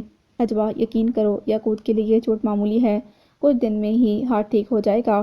اس کے بعد تم خود اس سے پوچھ لینا اس نے غصے میں کیوں خود کو نقصان پہنچایا۔ میں اسے یہ سوال کیسے کر سکتی ہوں؟ مجھے کوئی حق نہیں، وہ گڈے گڈے دھیمے لہجے میں بولی تھی۔ دل کا کرب اس کے چہرے پر واضح دکھائی دے رہا تھا۔ تم جانتی ہو کہ سارے حق تمہارے ہی ہیں، حالات ابھی سازگار نہیں تو کیا ہوا، یہ وقت بھی گزر جائے گا، حوصلہ رکھو، سب بہتر ہوگا۔ غازی نے نم لہجے میں اسے تسلی دی تھی۔ اور مجھے تو تم بیمار دکھائی دے رہی ہو، چلو میرے ساتھ، مجھے چیک کرنا ہے، قطعی لہجے میں بولتے غازی قریب آتے یزدان کی طرف متوجہ ہوا۔ اجوا جی، آپ کو کیا ہوا ہے؟ طبیعت تو ٹھیک ہے نا آپ کی؟ یزدان بھی اس کو دیکھ کر چونک اٹھا تھا۔ کہاں ٹھیک لگ رہی ہے ان کی طبیعت، تم جاؤ ذرا تھرمامیٹر لے کر آؤ، اور ہاں، یاقوت سے کچھ مت کہنا۔ غازی کے کہنے پر وہ فوراً جانے کے لیے پلٹ گیا، جبکہ غازی کے قطعی تحکم آمیز لہجے پر اجوا گرم شال اپنے گرد لپیٹتی کاؤچ تک آ گئی تھی۔ سچ تو یہ تھا کہ اس کی حالت اور اعصابی کیفیت بالکل ٹوٹی بکھری تھی، چلنا تو دور کی بات، اس سے بیٹھنا بھی نہیں جا رہا تھا۔ تھرمامیٹر غازی کی طرف بڑھاتی وہ دوبارہ کاؤچ پر سر ٹکاتی، پیر اوپر سمیٹے سکڑی سمٹی نیند دراز تھی۔ یزدان تشویش سے اس کی بند ہوتی آنکھوں کو دیکھ رہا تھا، جبکہ تھرمامیٹر میں ٹمپریچر چیک کرتا غازی ششدر رہ گیا تھا۔ دانی، 104 بخار ہے، غازی کے بتانے پر یزدان کے حواس گم ہو گئے تھے۔ نہیں، میں ٹھیک ہوں، ان کو کچھ نہ بتانا، نیم وہاں کے بمشکل کھولے وہ سیدھی ہو بیٹھی تھی۔ ٹھیک ہے، تم اٹھو مت، آرام سے بیٹھو، کوئی دوا تو لینی پڑے گی۔ غازی نے فوراً ہی اس کی بات مانتے ہوئے دھیرے سے اس کا سر کاؤچ سے ٹکا دیا، جبکہ وہ دوبارہ آنکھیں بند کیے غافل سی ہو گئی تھی۔ اب کیا کریں گے؟ ہلکا پھلکا بخار نہیں ہے، اس کو جو کوئی بھی ٹیبلٹ دے دیں، یزدان نے فکر مندی سے کہا۔ بخار کم ہی ہو جائے کافی ہے، فوراً تم جاؤ۔ اور ایک دم رک کر غازی نے کمرے سے باہر آتے یاقوت کو دیکھا۔ دوسری جانب کاؤچ پر موجود اجوا پر نظر پڑتے ہی وہ حیران ہوا تھا۔ کیا ہوا ہے؟ اس نے سوالیہ نظروں سے غازی اور یزدان کو بھی دیکھا۔ اسے بخار ہے 104، بولتے ہوئے غازی نے تھرمامیٹر اس کی طرف بڑھایا۔ منع کر رہی ہے حاج بھائی کو بتانے سے۔ غازی کے مزید بتانے پر تھرمامیٹر پر ایک نگاہ ڈال کر یاقوت نے بھی تشویش بھری نظروں سے اجوا کے بخار کی حدت سے انگارہ ہوتے سرخ چہرے کو دیکھا تھا۔ بخار کے لیے جو ٹیبلٹس ہیں وہ نکالتا ہوں، پھر دیکھتے ہیں کون سی اسے دینی ہے، غازی بولا تھا اور پھر یزدان کی طرف متوجہ ہوا۔ دانی، نیم گرم دودھ کا گلاس لے آؤ تم۔ غازی کی ہدایت پر یزدان فوراً وہاں سے گیا۔ اجوا، یاقوت نے اس کے سر پر ہاتھ رکھ کر پکارا۔ اس کی کھلی نیم و سرخ آنکھوں کو دیکھتے ہوئے یاقوت کے دل کو کچھ ہوا تھا۔ تھوڑی ہمت کر کے اٹھو، بخار بہت تیز ہے، وضو کرنا پڑے گا۔ بولتے ہوئے یاقوت نے اس کا سر کاؤچ کے بازو سے الگ اٹھایا تھا۔ کیا بول رہے ہو تم؟ اس حالت میں وضو؟ بیٹھا بھی نہیں جا رہا، چلا بھی نہیں جا رہا، اور تم لے جا رہے ہو وضو کروانے؟ غازی نے اعتراض کیا تھا۔ وضو ضروری ہے، ٹمپریچر کم ہوگا، تم خود دیکھ لینا، اب جا کر ٹیبلٹ لے آؤ، یاقوت نے کہا۔ تم بھی توڑ پھوڑ کے بجائے وضو کر کے دماغ کی گرمی کم کر لیتے تو یہ نوبت نہ آتی اجوا پر۔ تمہاری ٹینشن میں طبیعت خراب ہوئی ہے اس کی۔ یہ تو اب تمہیں بہت ڈیسنٹ اور ٹھنڈے دماغ کا اور ٹھنڈے مزاج کا بندہ سمجھتی رہی ہوگی۔ اب پہلی بار دیکھ لیا جلوہ تمہارا بیچاری نے۔ غازی کے گرکنے پر یاقوت اسے بس دیکھ کر رہ گیا۔ آ جاؤ، صرف سہارا دینے کے لیے ہاتھ پکڑ رہا ہوں، اسی لیے سوچ سمجھ کر برا بھلا کہنا۔ اجوا کی شال کے اوپر سے اس کی کلائی تھام کر وہ بولا۔ دوسری جانب وہ کچھ کہنے کی حالت میں ہی کہاں تھی، بمشکل قدموں پر چلتی وہ یاقوت کے پیچھے پیچھے اس کے کمرے اور واش روم کے بیسن تک پہنچی تھی۔ فرسٹ ایڈ باکس میں بھی جو مطلوبہ ٹیبلٹس تھیں وہ سب نکال کر غازی نے لالین کو کال کی اور انتظار میں ہی تھی، اسی لیے تو کال ریسیو کرنے میں زیادہ وقت نہیں لگایا۔ میرے خدا، اس قدر طبیعت خراب کر لی ہے اس نے اپنی۔ اس کی طبیعت کا سن کر لالین بے چین ہو اٹھی تھی۔ تم پریشان مت ہو، جس کی وجہ سے اجوا کی طبیعت بگڑی ہے وہ اب اس کے پاس ہی ہے، اب اسے ٹھیک ہونے میں زیادہ وقت نہیں لگے گا، لیکن پھر بھی تم صبح اس کے پاس آ کر اسے چیک کر لو گی تو اچھا رہے گا، غازی نے کہا۔ ٹھیک ہے، تم مجھے ٹیبلٹس بتاؤ جو موجود ہیں گھر میں۔ لالین کے سوال پر غازی نے تمام ٹیبلٹس کے نام بتا دیے اور پھر لالین کی ہدایت کے مطابق 3 ٹیبلٹس اجوا کے لیے الگ کر لی تھیں۔ وضو مکمل کر کے وہ واش روم سے باہر نکلی جہاں یاقوت اس کا منتظر تھا۔ اس طرح اجوا کی کلائی تھامے وہ اسے کاؤچ تک لے آیا تھا۔ آدھا گلاس سادہ پانی چاہیے، غازی سے ٹیبلٹس لیتا وہ بولا تھا۔ میرے کمرے میں ہے، سادہ پانی لاتا ہوں۔ غازی الٹے قدموں واپس آ گیا۔ دودھ کا گلاس لے کر یزدان ہال میں پہنچا تو اجوا بھیگے چہرے کے ساتھ آنکھیں بند کیے اسی پوزیشن میں بیٹھی نظر آئی، جبکہ صوفے پر بیٹھا یاقوت پانی کا گلاس تھامے زیر لب کچھ پڑھنے میں مصروف تھا۔ اجوا، یہ پانی 3 گھونٹ میں پی جاؤ، یاقوت کی نرم آواز پر اسے آنکھیں کھولنی پڑی تھیں۔ یاقوت کی ہدایت پر وہ دھیرے دھیرے پانی کے گھونٹ پینے لگی تھی۔ اجوا جی، میں ہوں یہاں آپ کی تیمارداری کے لیے، آپ آرام سے سو جائیں، اب آپ میری ذمہ داری ہیں، کاؤچ کے دوسرے سرے پر بیٹھے یزدان نے تسلی دی تھی۔ تم اجوا کی ذمہ داری لے رہے ہو، اور تمہاری ذمہ داری کون لے گا؟ غازی نے خشمناک نظروں سے اسے دیکھا تھا اور پھر اجوا کی طرف متوجہ ہوا۔ اجوا جی، اللہ کا نام لے کر کھا لیجیے یہ ٹیبلٹس، ہمارے غازی بھائی کمال کے نیم حکیم ہیں، صبح تو بخار کا نام و نشان بھی باقی نہیں رہے گا۔ یزدان نے دودھ کا گلاس اجوا کی طرف بڑھا دیا تھا۔ تم دونوں جا کر آرام کرو، میں ہوں یہاں، یاقوت نے کہا تھا۔ میرا خیال ہے آرام کی تمہیں زیادہ ضرورت ہے، غازی نے یاد دلایا تھا۔ نہیں، میں ٹھیک ہوں، یاقوت کے قطعی انداز پر مزید کچھ کہنا بیکار تھا۔ ان دونوں کے جانے کے بعد وہ چند لمحوں تک اجوا کو دیکھتا رہا جو گرم شال میں سمٹی کاؤچ کے بازو سے سر ٹکائے بے خبر تھی۔ دھیمے سے اس کی جلتی پیشانی پر ہاتھ کی پشت لگا کر یاقوت نے اس کے بخار کو جانچا تھا اور پھر اس کے کمرے کی سمت بڑھ گیا۔ اجوا کے کمرے سے کمبل لے کر واپس آیا اور احتیاط سے اس پر پھیلا دیا۔ کاؤچ کے قریب ہی نیچے کارپیٹ پر بیٹھتے ہوئے وہ دوبارہ اس کی بند پلکوں کی طرف متوجہ ہوا۔ کسی گہرے اسرار کی پہرے داری کرتی اس کی بند پلکوں کے پیچھے کائنات جاگ رہی تھی، مگر وہ خود نیند کی سنہری آغوش میں سو چکی تھی۔ یکدم اپنی محویت پر نادم ہوتا وہ نظروں کا زاویہ بدلتا رخ موڑ گیا تھا۔ سر کی پشت کاؤچ کے کنارے سے ٹکا کر اس نے سینے پر ہاتھ باندھ لیے ہال میں فینسی لائٹس کی روشنی اسے ڈسٹرب کر رہی تھی۔ ذرا نظر پھیر کر اس نے اپنے قریب ہی اجوا کی گرم شال کا کچھ حصہ لٹکتے دیکھا اور پھر اسے ہی اپنے چہرے پر ڈال کر اطمینان سے پیر پر پیر رکھ کر بازو سینے پر باندھ لیے۔ گرم شال سے اڑتی دھیمی دھیمی ملے جلے پھولوں جیسی مہک آہستہ آہستہ بڑھنے لگی تھی۔ شال کے اندر خاموشی اور تاریکی گہری ہوتی جا رہی تھی۔ اجوا کی مدھم سانسوں کے زیر و بم بھی اسے سنائی نہیں دے رہے تھے۔ گہری تاریکی کو چیرتی روشنی کی لکیر دھیرے دھیرے پھیلنے لگی تھی۔ روشنی میں ایک منظر واضح ہوتا جا رہا تھا، مگر دھند میں لپٹا۔ کسی گھر کا صحن تھا جس میں رکھے تخت پر کوئی موجود باتیں کر رہا تھا۔ باتوں کی آوازیں واضح طور پر سنائی دینے لگی تھیں۔ میں کچھ نہیں جانتی، بس مجھے شاہ صاحب سے ملنا ہے۔ جب وہ بابا صاحب سے مل سکتے ہیں، نانا جان سے مل سکتے ہیں، تو مجھ سے کیوں نہیں؟ اجوا، تم بڑوں کی برابری کرنے پر کیوں تلی رہتی ہو؟ بچی ہو، بچوں کی طرح اپنی حد میں رہو۔ بابا صاحب کے مہمانوں سے تمہارا کیا لینا دینا؟ تم ان سے قرآن پڑھنے جاتی ہو یا ان کے معاملات پر نظر رکھنے؟ ابا جان نے سختی سے تمہیں منع کیا تھا کہ شاہ صاحب کا ذکر بھی اپنی زبان پر مت لانا۔ ماں کے گھرکنے پر وہ ایک پل کو خاموش ہو گئی تھی۔ اور میرے سامنے جو ان کا ذکر ہوتا ہے، جس جمعرات کو شاہ صاحب نے آنا ہوتا ہے، مجھے تو اب خود ہی پتہ چل جاتا ہے۔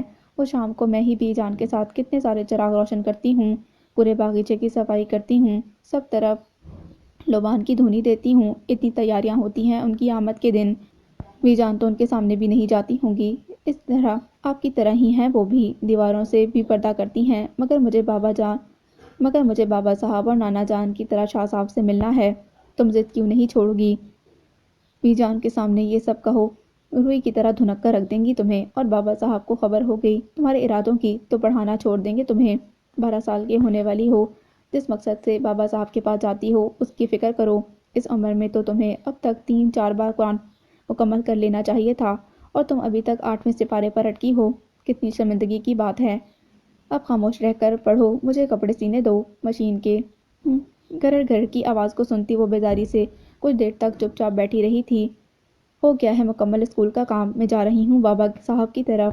جلدی بلایا تھا آج بی جان نے دکان پر، اپنے نانا جان کو بتا کر جانا، اور خبردار جو تم نے اپنی ضد کا اظہار بی جان کے سامنے کیا۔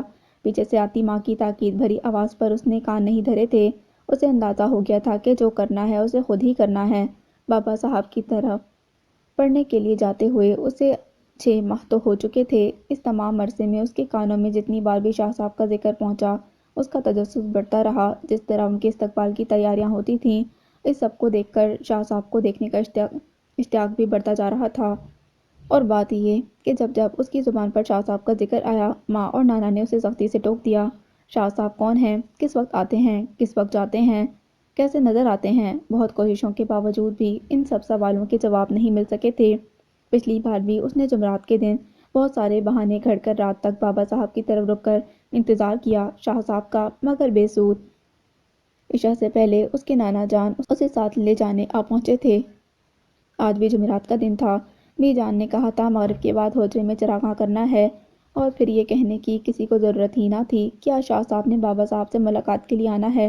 عصر کے بعد قرآن پڑھنے والے دیگر بچوں کے ساتھ اس کی بھی چھٹی ہو گئی۔ آج وقت سے پہلے ہی سب کو چھٹی مل گئی۔ وجہ وہ جانتی تھی۔ پھر بی جان کے ساتھ مل کر اس نے خاموشی سے شاہ صاحب کے استقبال کی تیاریاں شروع کر دیں۔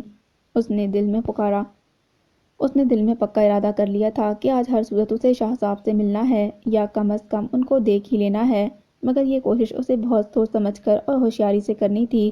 نانا جان اسے ساتھ لے جانے آئے تو بی جان سے اجازت لے کر وہ بظاہر اطمینان سے نانا کے ساتھ گھر چلی آئی۔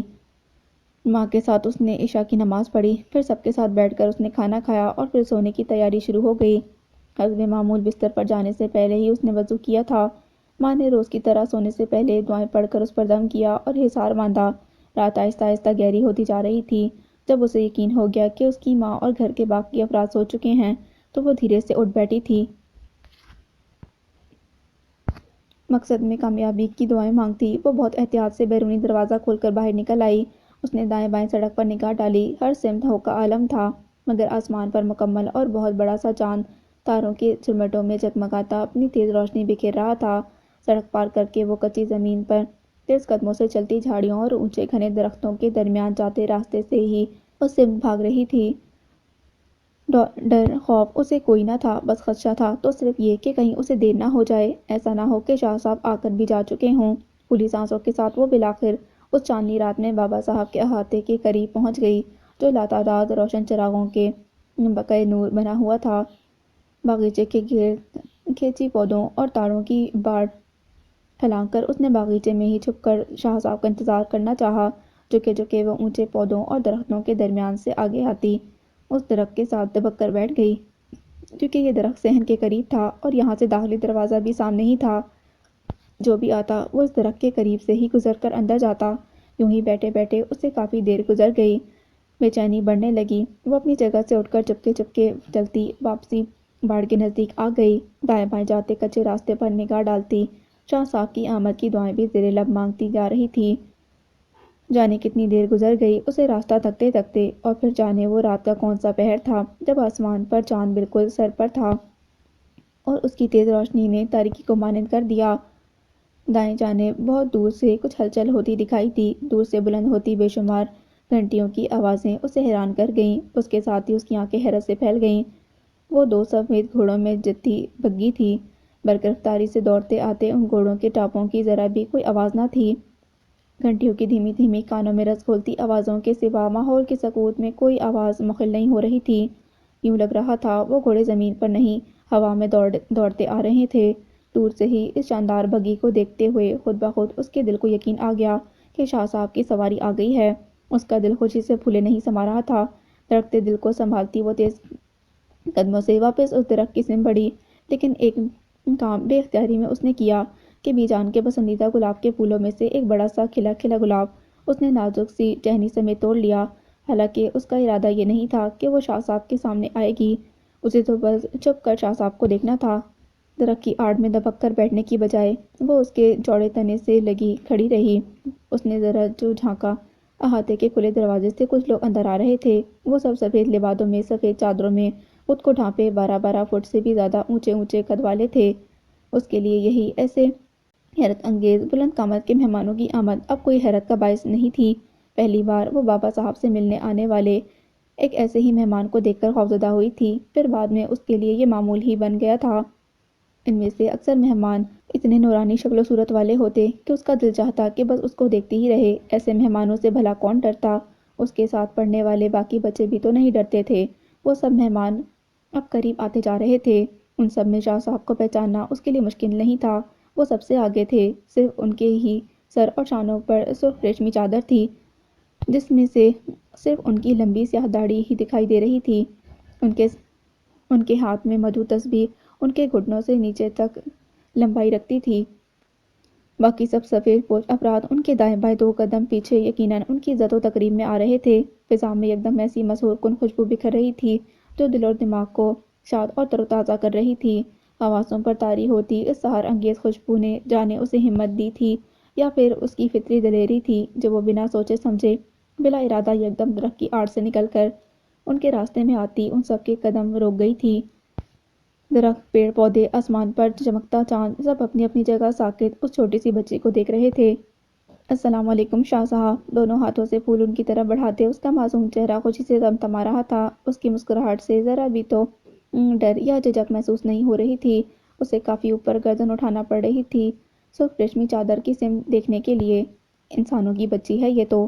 شاہ صاحب کے دائیں طرف موجود سفید پوش کی بھاری آواز ابھری، اے لڑکی بھاگو یہاں سے۔ بھاری آواز میں اس بار ناگواری تھی۔ اس سے پہلے کہ وہ پیچھے ہٹ پاتی، شاہ صاحب نے ذرا ہاتھ اٹھا کر اس سفید پوش کو مزید کچھ کہنے سے رکنے کا اشارہ دیا اور پھر اس کے ہاتھ سے گلاب کا پھول لے لیا جس کا چہرہ کھل اٹھا تھا۔ بڑے اشتیاق سے وہ ان کے سفید چمکتے ہوئے مگر بہت بڑے بڑے ہاتھوں کو دیکھ رہی تھی۔ پھول لیتے ہوئے سرخ ریشمی چادر سے سلام کا جواب دینے کی جو آواز ابھری وہ پہلے اس کے دل سے اور پھر سماعتوں سے ٹکرائی تھی۔ ابھی وہ ان کے لبادہ سے اٹھتی خوشبوؤں کی لپیٹوں اور ان کی گونجتی آواز کے سحر میں ہی تھی کہ ان کا ہاتھ پرشفقت انداز میں اس کے سر پر آ گیا۔ یوں لگا کہ روئی کا نرم سا گداز گولا اس کے سر پر پھر گیا ہو، مگر اس کی حدت سے سر اور پیشانی ایک پل کو دہک اٹھی تھی۔ ہاتھ اس کے سر پر پھرنے کے بعد انہوں نے وہ ہاتھ اس کے سامنے کیا۔ بڑی سی سفید ہتھیلی پر 4 ریوڑیوں کے دانے رکھے تھے۔ ان سفید موتیوں جیسی ریوڑیوں سے ایسی معطر خوشبو اٹھ رہی تھی اور وہ ایسی خوش رنگ سی تھی کہ اس سے پہلے کبھی ایسی ریوڑیاں نہ دیکھی تھیں، نہ ہی ان کی خوشبو ایسی اشتہا انگیز پہلے کبھی لگی تھی۔ سر اٹھا کر اس نے سرخ چادر کو دیکھا اور پھر جھجکتے ہوئے 4 ریوڑیوں کے دانے اٹھا لیے۔ اب جاؤ۔ اس بار بھاری گونجدار آواز میں کچھ ایسا تحکم امیز تاثر تھا کہ وہ تیزی سے سر جھکائے احاطے کے چھوٹے سے لکڑی کے دروازے کی سمت بڑھتی چلی گئی۔ دل میں خوشی کے لڈو پھوٹ رہے تھے۔ دل چاہا کہ پلٹ کر دیکھے، مگر شاہ صاحب کی ناراضگی کے ڈر سے وہ ایسا نہ کر سکی۔ بابا صاحب کے احاطے سے باہر نکلتے ہی اس نے بے صبری سے ایک ریوڑی کا دانہ منہ میں رکھا۔ ایسا خوشگوار ذائقہ تھا کہ دوسرا دانہ کھانے میں بھی اس نے دیر نہ لگائی۔ منہ میں گھلی جاتی ان شہد جیسی ریوڑیوں کا ذائقہ بالکل بھی ویسا نہیں تھا جو آج سے پہلے تک اس نے کھائی تھی۔ اندر باہر کی دنیا بدلنے لگی تھی۔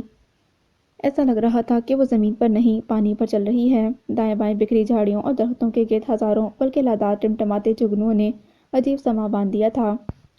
چلتے چلتے اس نے سر اٹھا کر دیکھا۔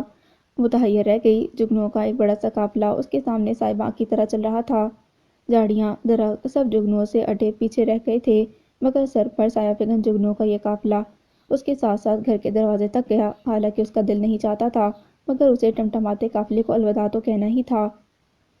آخری نگاہ اس نے روشنیاں بکھیرتے لاتعداد جگنوؤں پر ڈالیں اور پھر آہستگی سے دروازہ بند کر کے زنجیر چڑھا دی۔ دبے قدموں وہ صحن عبور کرتی کمرے میں پہنچی تو فرشی بستر پر اسے اپنی ماں سوتی ہوئی نظر آئی۔ یہ غنیمت جان کر وہ دھیرے سے ان کے برابر میں اپنی جگہ پر لیٹ گئی۔ نیند کا اسے انتظار بھی نہیں تھا۔ وہ تو اس خوشی کو محسوس کرتے رہنا چاہتی تھی جو سنبھالی نہیں سنبھل رہی تھی۔ زبان پر اب تک خوش ذائقہ ریوڑیوں کی مٹھاس موجود تھی۔ شاہ صاحب کے لبادے سے اٹھتی مسحور کن خوشبوئیں ابھی تک دماغ میں رچی بسی تھیں۔ وہ خوش تھی، بہت زیادہ خوش۔ وہ اگر آج ہمت نہ کرتی تو شاہ صاحب سے ملنے کی حسرت اس کے دل میں ہی رہتی۔ شاہ صاحب سے تو یقیناً اسے مل کر خوشی تھی، اسی لیے تو انہوں نے ریوڑیاں دی تھیں۔ خوشی سے نہال وہ جانے کب نیند کی سنہری وادیوں میں اتر گئی تھی، جہاں جگنو ہی جگنو تھے اور اس کی روشنی میں خوشی سے وہ اچھل کود کر رہی تھی۔ چہرے سے سرکتی گرم شال کے ساتھ ہی وہ اس کی کھلتی مخمور زدہ آنکھوں سے نگاہ چراتی ذرا اور پرے سرک گئی تھی۔ دوسری جانب وہ چند لمحوں تک اپنی جگہ سے حرکت کیے بغیر اسے دیکھتا رہا اور پھر کاؤچ سے سر ہٹاتا مکمل اس کی طرف متوجہ ہو گیا۔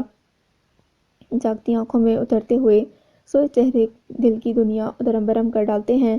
اس کے بھاری لب و لہجے پر اجبا نے بس ایک نظر اس کی خمار آلود آنکھوں میں تیرتی شوخی اور شرارت کو دیکھا۔ کیسی طبیعت ہے اب؟ وہ پوچھ رہا تھا۔ میں ٹھیک ہوں، مگر تم نے خود کو کیوں بے آرام کیا؟ پہلے ہی تمہارا ہاتھ بہت زخمی ہے۔ یعقوب کی جانب دیکھے بغیر وہ بولی تھی۔ تمہاری بگڑی طبیعت نے مجھے اپنے زخم بھلا دیے۔ تمہارے لیے بے نیاز ہو جانا آسان ہو سکتا ہے، مگر میرے لیے نہیں۔ وہ نہ چاہتے ہوئے بھی شکایت کر گیا تھا۔ تم چاہو جو سوچو، مگر میں جب تک اس گھر میں ہوں کسی کی بھی خوشیوں کی دشمن یا نقصان کی ذمہ داری نہیں بننا چاہتی۔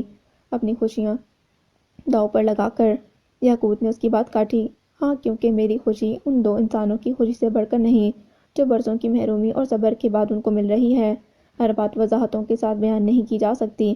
فی الحال بھابھی کی صحت اس قابل نہیں ہے کہ وہ تخلیق کے مرحلوں کو برداشت کر سکیں۔ ان کو بہت دیکھ بھال کی ضرورت ہے۔ تم اپنی بہن کی اولاد کا چہرہ دیکھنا چاہتے ہو تو اس وقت اپنے معاملات کو ایک طرف کر کے ان کی خوشی کو اہمیت دو۔ ان کی محبت میں تم مجھ پر گرج برج سکتے ہو تو کیا مشکل ہے؟ مجھ سے ان کی خوشی کے لیے تعلق ہو جاؤ۔ سرد لہجے میں بولتی وہ جانے کے لیے اٹھ کھڑی ہوئی۔ اجبا، اس وقت کی بات مت کرو کیونکہ فجر کی اذان ہو رہی ہے۔ تمہارا بہت شکریہ میرا اتنا خیال رکھنے کے لیے۔ یعقوب کی بات کاٹتی وہ تیزی سے اپنے کمرے کی جانب بڑھ گئی، جبکہ یعقوب پرسوچ نظروں سے اسے دیکھتا رہ گیا۔ کچن کے دوسرے دروازے سے اندر داخل ہوتا وہ اس کی طرف متوجہ ہوا تھا، جو ناشتہ سب کے لیے تیار کرتی کافی عجلت میں دکھائی دے رہی تھی۔ کاسنی رنگ کے لباس میں دوپٹہ سلیقے سے سر پر ڈالے وہ کسی نکہت کا شکار نہیں تھی، مگر اس کے اترے زرد چہرے سے اندازہ لگایا جا سکتا تھا کہ رات ہونے والے تیز بخار نے نچوڑ لیا ہے۔ تمہیں اپنے کمرے میں آرام کرنا چاہیے تھا۔ غازی نے تمہیں منع کیا تھا کچن میں آنے سے۔ اس کے متوجہ نہ ہونے کے باوجود یعقوب کو کہنا پڑا تھا۔ جوس نکال دیتی ہوں، تمہارے لیے تیار ہے۔ اس کی بات انسنی کرتے اجبا فریج کی سمت بڑھ گئی۔ اجبا، میں نے تم سے کچھ کہا ہے؟ گہری سنجیدہ نظروں سے اسے دیکھتا وہ بولا۔ کوئی بات نہیں۔ آملیٹ وغیرہ بنانے میں کیا محنت لگتی ہے؟ سرسری لہجے میں بولتے ہوئے اجبا نے جوس گلاس میں نکال کر اس کی سمت بڑھا دیا۔ دوسری جانب گلاس لینے کی بجائے وہ پیشانی پر بل ڈال کر اس پر نگاہ ہٹاتا واپس پلٹ کر کچن کے باہر نکل گیا۔ ارے تم کچن میں کیا کر رہی ہو؟ فوراً جاؤ اپنے کمرے میں، ناشتہ میں تیار کر لیتا ہوں۔ بروقت کچن میں آتا غازی اسے متوجہ کر گیا۔ آپ پہلے یہ جوس یعقوب کو دے آئیں، ناراض ہے اسی لیے مجھ سے نہیں لیا، باہر چلا گیا۔ وہ بجھے لہجے میں بولی۔ کیوں بھئی، وہ صبح صبح کیوں غصے میں؟ انار کا دانہ بنا ہوا ہے۔ ادھر 2 گلاس انار کا جوس پلا کر خبر لیتا ہوں اس کی، اور تم بیٹھ جاؤ، میں آ کر سب کر لوں گا۔ جاتے جاتے غازی نے اسے تاکید کی تھی۔ کچن میں ٹیبل کے گرد بیٹھی وہ بوائل انڈے چھیل رہی تھی، جب آملیٹ تیار کر کے غازی نے جانے کیا سوچ کر اجوا کو مخاطب کیا۔ اجوا، مجھے تمہاری طبیعت کے بارے میں تمہاری دوست نے کال کر کے پہلے ہی بتا دیا تھا۔ غازی کے بتانے پر اجوا نے چونک کر اسے دیکھا تھا۔ اگر تم یاقوت کے لیے پریشان ہو کر خود کمرے سے باہر نہ آتی تو میں آ رہا تھا تمہارے پاس۔ وہ بہت پریشان تھی تمہارے لیے، اس نے منع کیا تھا، ورنہ میں رات میں ہی تمہیں اس کی کال کے بارے میں بتا دیتا، اور تمہاری طبیعت ایسی تھی بھی نہیں کہ تمہیں تفصیل بتاتا۔ اس نے کہا تھا کہ وہ دن میں آئے گی تمہارا چیک اپ کرنے کے لیے۔ اگر کسی وجہ سے نہ آ سکے تو تمہیں لازمی ڈاکٹر کے پاس جانا ہے۔ میں حاج بھائی سے کہہ دوں گا، وہ خبر رکھیں گے۔ آپ حیران ہوئے ہوں گے لالین کی کال پر، مگر میں کیا کرتی؟ آپ نے مجھ پر بھروسہ ہی نہیں کیا، ورنہ آپ کی طرف سے جو زیادتی ہوئی اس کی تلافی کے لیے آپ کو زیادہ کچھ نہیں کرنا پڑتا۔ وہ بولی تھی، میں تلافی کے لیے تیار ہوں، یہ میری ذمہ داری بھی ہے، لیکن میں ہمت نہیں کر پا رہا، اور وہ شاید مجھے اپنی صفائی میں کچھ کہنے کا موقع نہیں دینا چاہتی۔ موقع دیا تو تھا آپ کو، اسے جب ہاسپٹل ڈراپ کرنے گئے تھے، اس کا فائدہ اٹھا لیتے۔ اجوا نے مسکرا کر کہا، ہاں بہت اچھا موقع فراہم کیا تھا تم نے، میں اسے ضائع بھی نہیں کرنا چاہتا تھا، مگر کیا کریں، آپ کی سہیلی کچھ سننے کے لیے تیار ہی نہیں۔ وہ بے بسی سے بولتا اسے ہنسنے پر مجبور کر گیا تھا۔ تبھی باہر چہل قدمی کر کے واپس کچن میں آتے یاقوت نے کچھ رٹک کر اجوا کے ہنستے چہرے اور پھر غازی کو دیکھا۔ باتیں ختم ہو گئی ہوں تو ذرا ناشتے کی تیاری پر توجہ دے دو، مجھے ٹیبلٹس لے کر سونا ہے اب۔ ناگواری سے غازی سے مخاطب ہوتا وہ کچن سے گیا تھا۔ اچھی بات ہے کہ یہ گھر میں آرام کرے۔ ٹیبل سے انڈوں کی پلیٹ اٹھاتی وہ بھی اٹھ کھڑی ہوئی۔ 42 اسٹچز لگے ہیں حضرت کو۔ غازی کے انکشاف پر وہ دم خودی تشویش میں مبتلا ہوئی تھی۔ یہ تو بہت زیادہ ہیں، کانچ توڑا تھا اس نے، زخمی بھی تو زیادہ ہوا ہے اس کا بازو۔ غازی کے کہنے پر وہ کچھ بول نہ سکی تھی۔ سب تیار ہے، میں ناشتہ ٹیبل پر لگاتی ہوں۔ ٹوسٹر سے آخری بریڈ نکالتے ہوئے وہ کچن سے نکل رہی تھی جب غازی نے اسے پکارا تھا۔ فاطمہ نے میرے بارے میں کیا بتایا تھا تمہیں؟ میں بس جاننا چاہتا ہوں۔ اس نے کیا بتایا، وہ بات کی بات ہے، مجھے تو پہلے سب کچھ آپ سے جاننا تھا، مگر آپ نے مجھے اس قابل ہی نہیں سمجھا کہ اپنے دل کی بات ہی بتا دیتے۔ وہ شکایتی لہجے میں بولی تھی، مجھے شرمندہ مت کرو، تم اس قابل ہو کہ تم پر بھروسہ کیا جائے۔ اب مجھے بالکل پورا بھروسہ ہے تم پر، میں موقع دیکھ کر سب کچھ بتاتا ہوں تمہیں۔ غازی نے کہا، میں نے کہا تو آپ کو یہ خیال آیا؟ وہ فوراً بولی، نہیں، تم سے سب شیئر کرنے کا خیال تو بہت بار آیا، مگر کیا کروں، یاقوت کی طرح میں بھی تم سے بہت ڈرتا ہوں۔ غازی نے ہنستے ہوئے اسے دیکھا، ڈر ہی نہ جائیں کہیں وہ مجھ سے۔ وہ مسکراہٹ چھپائے بولتی کچن سے نکل گئی تھی۔ ڈریسنگ کے سامنے سے اٹھتی یمنا اس کی طرف متوجہ ہوئی تھیں، جو کمرے میں داخل ہو رہی تھی۔ چلی گئی لالین؟ بیڈ کے کنارے بیٹھی وہ پوچھ رہی تھی۔ جی ہاں، اور جاتے جاتے ڈھیروں دوائیاں مجھے لکھ کر دے گئی ہے، ان کے سامنے بیڈ پر بیٹھی وہ بتا رہی تھی۔ خیر ڈھیروں دوائیں تو نہیں ہوں گی، یہ کہو تم سے دوا کھائی نہیں جائے گی۔ یمنا کے ٹوکنے پر وہ بس مسکرائی تھی۔ اور یہ تم نے مجھے کیوں نہیں بتایا کہ رات میں 104 بخار ہوا تھا تمہیں؟ خدا نخواستہ طبیعت زیادہ بگڑ سکتی تھی، بخار دماغ پر چڑھ سکتا تھا، رات کے 3 بج رہے تھے یا 4، تمہیں نیچے تو آنا چاہیے تھا، اتنی شرمندگی ہوئی تھی مجھے لالین کے سامنے اپنی بے خبری پر، یمنا ناراضگی سے بولی تھی۔ لالین نے مجھے فون پر ٹیبلٹس دینے کا کہا تھا، وہ سب غازی کے پاس تھیں، میرا بخار ان ٹیبلٹ سے ہی کم ہو گیا، میں نے ہی غازی کو منع کیا تھا کہ حاج بھائی کو نہ بتائیں میری طبیعت کا، پہلے ہی آپ کی طبیعت کو لے کر وہ بہت زیادہ حساس ہو چکے ہیں۔ حاج کی تو بات ہی نہ کرو، ان کو تو لگتا ہے کہ کچن میں کسی برتن کے ٹوٹنے کی خبر بھی مجھے نہیں ہونی چاہیے، کہیں میں پریشان نہ ہو جاؤں، میں تو ان کے اس قدر محتاط ہونے پر پریشان ہو جاؤں گی۔ یمنا خشمناک لہجے میں بولی تھی، پہلی بار باپ بننے جا رہے ہیں، اسی لیے آپ ٹھیک ٹھاک رہیں گی تو وہ مطمئن ہو جائیں گے۔ اجوا نے کہا تھا، میں تو اب بھی ٹھیک ہوں، مگر وہ یہ مانتے ہی نہیں، اتنا برا لگ رہا ہے، مجھے سارے گھر کی ذمہ داری تم پر آ گئی ہے۔ یمنا بولی، یہ کوئی بڑی بات نہیں، سب کچھ تم لازمائی کرتی ہیں، مجھے صرف کھانا ہی تو بنانا ہوتا ہے۔ وہ فوراً بولی تھی، رہنے دو، پتہ ہے مجھے کہ کام پر کام نکلتے رہتے ہیں، تم کسی دن لالین کو بلاؤ اور دونوں مل کر حاج کو سمجھاؤ، اب اتنی بھی پابندیاں نہ لگائیں مجھ پر۔ صبح سختی سے کہہ گئے ہیں کہ یاقوت کی فکر میں سیڑھیاں چڑھ کر اوپر جانے کی ضرورت نہیں، یہ تاکید بھی تو میں آپ کو کروں گی، یاقوت جاگ جائیں گے تو نیچے آئیں گے آپ کے پاس، آپ یاقوت کے فون پر میسج بھیج دیں یا کال کر کے نیچے بلا لیجئے گا۔ وہ فوراً بولی تھی، یہ مشورے دیکھ کر تم نے واقعی حاج کی بہن ہونے کا ثبوت دے دیا ہے، یمنا کے خوشمگی لہجے پر وہ مسکرائی تھی۔ آپ کے لیے لالین ڈائٹ چارٹ دے گئی ہے اور سختی سے اس پر عمل کرنے کا بھی کہا ہے۔ آپ دیکھ لیں۔ اجوا نے چارٹ پیپر ان کو تھما دیا تھا۔ یہ میں دیکھ لوں گی۔ ابھی مجھے تم سے وہ بات کرنی ہے جو میں اس وقت تم سے ہی کرنا چاہتی تھی جب تم خالہ جان کے دیے گئے زیور مجھے دینے آئی تھی۔ یمنا یکدم سنجیدگی سے گویا ہوتی اسے چونکا گئی تھی۔ تم سے ہونے والی جھڑپ میں خالہ جان کو درمیان میں لا کر ان کے لیے غلط الفاظ بول کر میں نے بہت بڑی غلطی کی تھی۔ صرف تمہیں ہی نہیں، میں نے حاج کو بھی بہت صدمہ پہنچایا تھا۔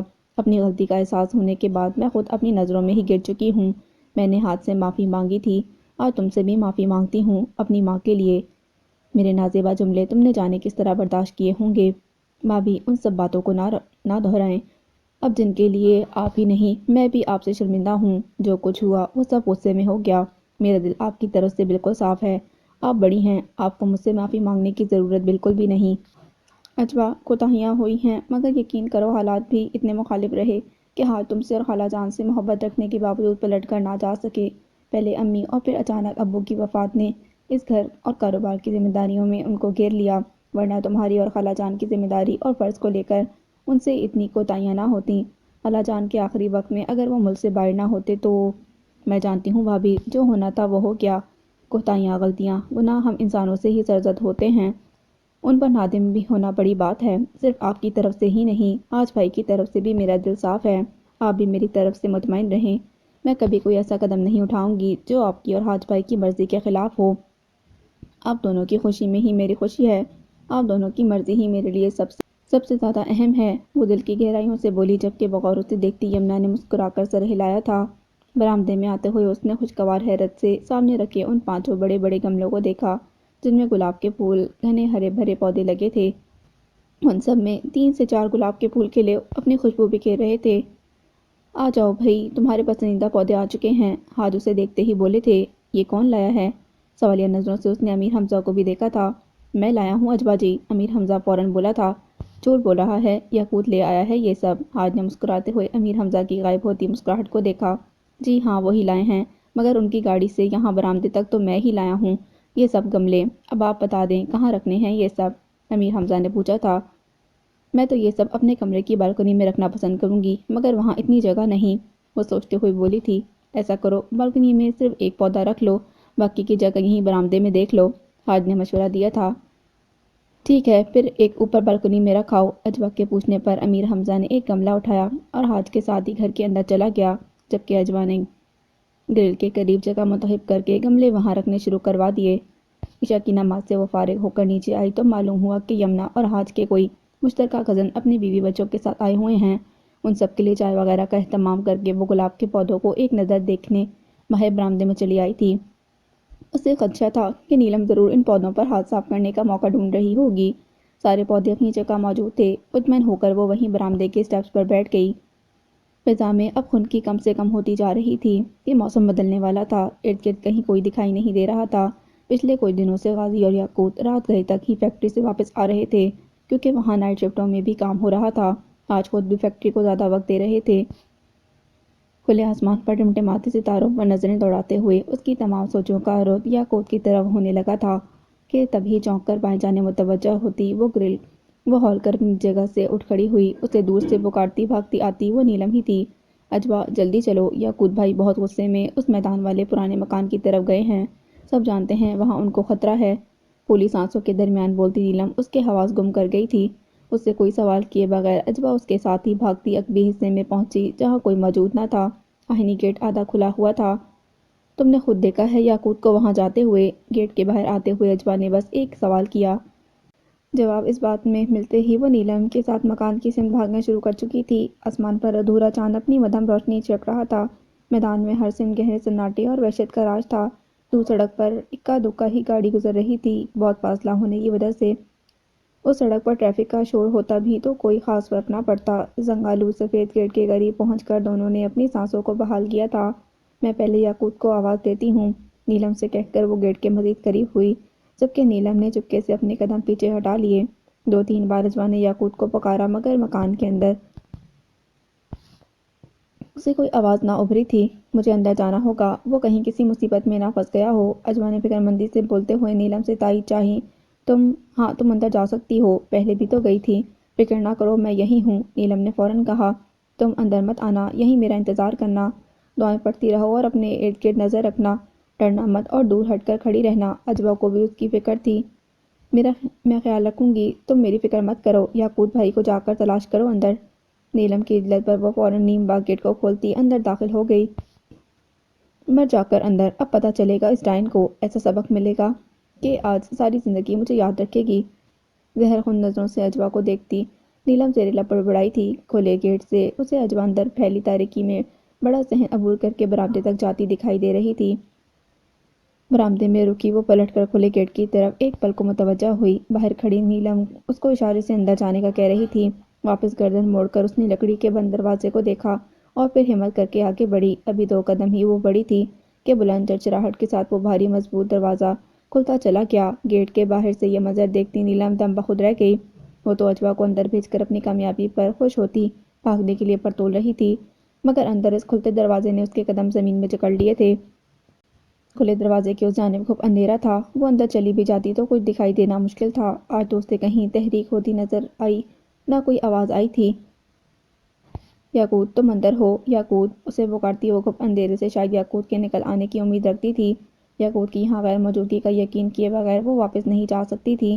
پلٹ کر ایک نگاہ باہر ساکت کھڑی نیلم پر ڈال کر وہ کھلے دروازے کی دہلیز تک پہنچی تھی کہ تبھی اچانک تیز روشنی پھیل گئی۔ سجدر کھڑی اجوا اپنے سامنے موجود بہت وسیع و عریض روشنی سے منور حال کو دیکھ رہی تھی۔ یہ روشنی کہاں سے نمودار ہوئی کوئی اندازہ نہیں ہو رہا تھا، مگر روشنی اس قدر تیز تھی کہ اس کی وحشت قدرے کم ہو گئی۔ باہر ساکت کھڑی نیلم کا دل اچھل کر حلق میں آ گیا اندر بکھرتی تیز روشنی کو دیکھ کر۔ بمشکل اپنے قدم پیچھے ہٹاتے ہوئے وہ پسینے میں شرابور ہو چکی تھی۔ سر اٹھا کر اس نے اوپری منزل پر نگاہ کی۔ تیز روشنیاں وہاں ہی در و دیوار سے پھوٹتی دکھائی دے رہی تھیں۔ اس نے اب تک کی اپنی زندگی میں کبھی اس مکان میں کوئی روشنی نہ دیکھی تھی، کبھی کوئی پراسرار تحریک ہوتی ہی نہیں دیکھی تھی۔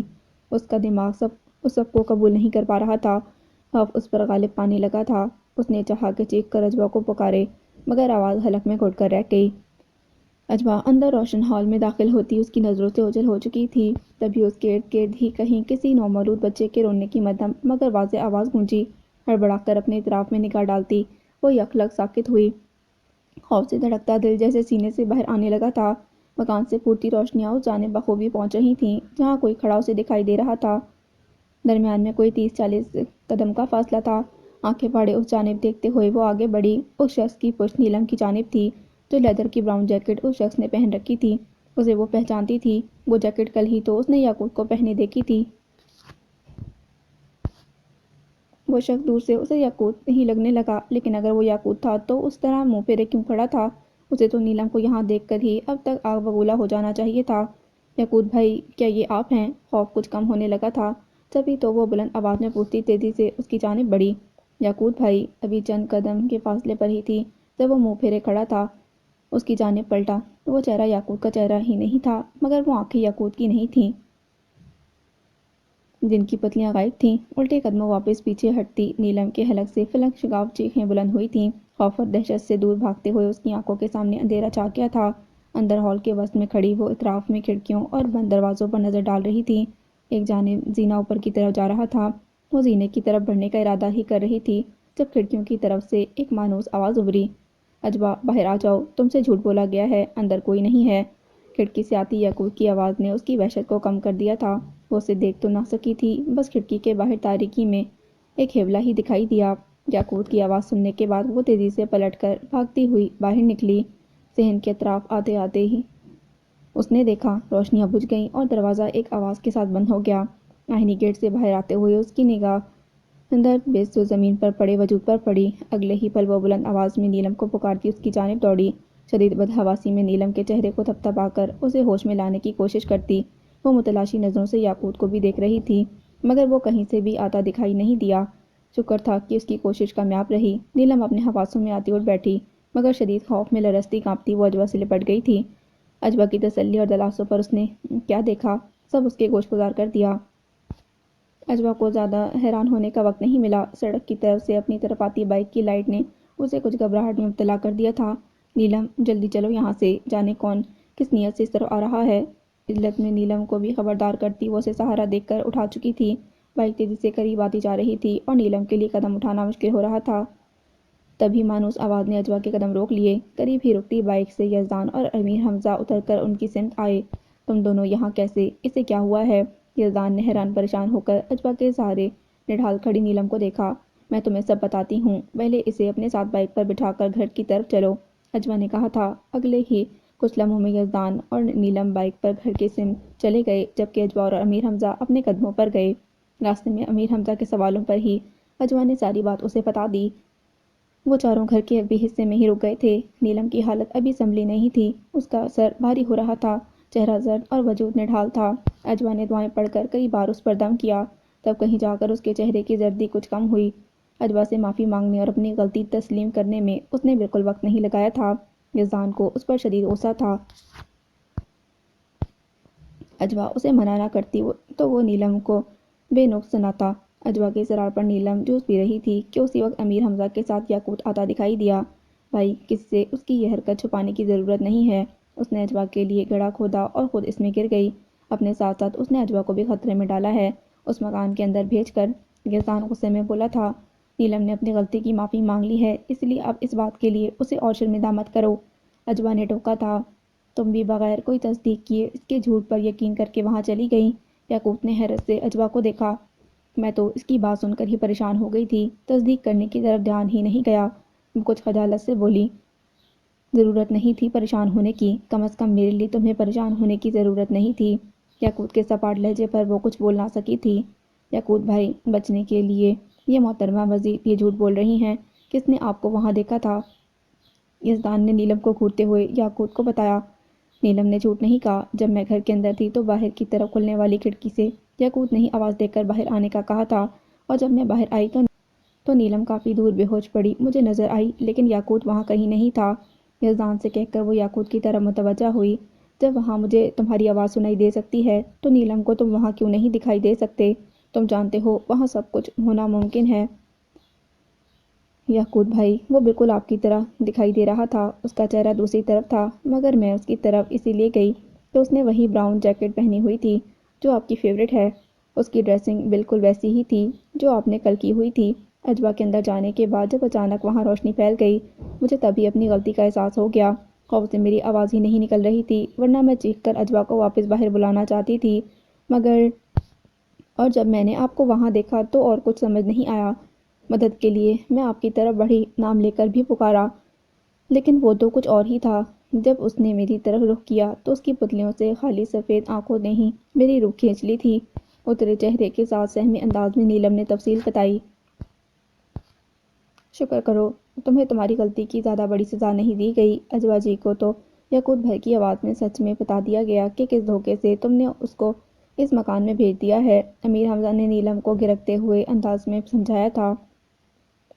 بالکل ٹھیک کہہ رہا ہے یہ، اس مخلوق کی جگہ پر مداخلت کرنے کی کیا کیا سزائیں مل سکتی ہیں، اس کا اندازہ ہونے کے باوجود تم نے اتنی بڑی غلطی کر ڈالی، تو سبق ملا ہے اسے یاد رکھنا اب۔ یاقوت نے سنجیدگی سے نیلم کو تاکید کی تھی۔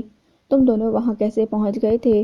یاقوت نے سوالیہ نظروں سے یزدان اور امیر حمزہ کو دیکھا۔ ہمارا میچ تھا آج، مسجد والی سڑک سے ہمیں اس مکان کی طرف دو بندے دکھائی دیے، مجھے گڑبڑ کا احساس ہوا اور جب ہم قریب گئے تو پتہ چلا کہ اپنے ہی گھر کی بندیاں ہیں، یزدان نے بتایا۔ میرے ساتھ گھر چلو، چچا چچی کو سب بتانا پڑے گا، رات میں تمہیں تنہا نہیں چھوڑنا، ان کو خیال رکھنا پڑے گا تمہارا۔ یاقوت کے قطعی انداز پر نیلم نے پریشان ہو کر دیکھا۔ تمہیں خوف محسوس نہ ہو اس لیے ایسا کرنا پڑے گا، گھبراؤ نہیں، میں بھی تمہارے ساتھ چلتی ہوں، کوئی تمہیں کچھ نہیں بولے گا۔ مسکرا کر اس کا ہاتھ پکڑتے ہوئے اجوا نے اسے تسلی دی تھی۔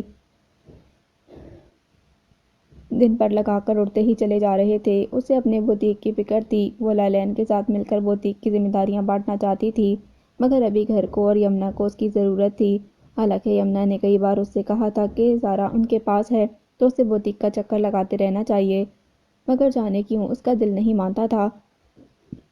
لالین نے بھی اسے تسلی دے دی تھی کہ جب یمنا خیر سے فارغ ہو جائیں وہ تبھی بوتیک جوائن کرے۔ ویسے تو لالین کو سب سے زیادہ فکر اس کے اور یاقوت کے درمیان بڑھتے فاصلوں اور لاتعلقی کی تھی، مگر وہ بھی کیا کرتی۔ گھر کے ماحول اور یمنا کے اچھے مزاج اور ان سے اچھے تعلقات قائم رکھنے کے لیے ضروری تھا کہ وہ یاقوت کو اور یاقوت اسے نظر انداز کرتا رہے۔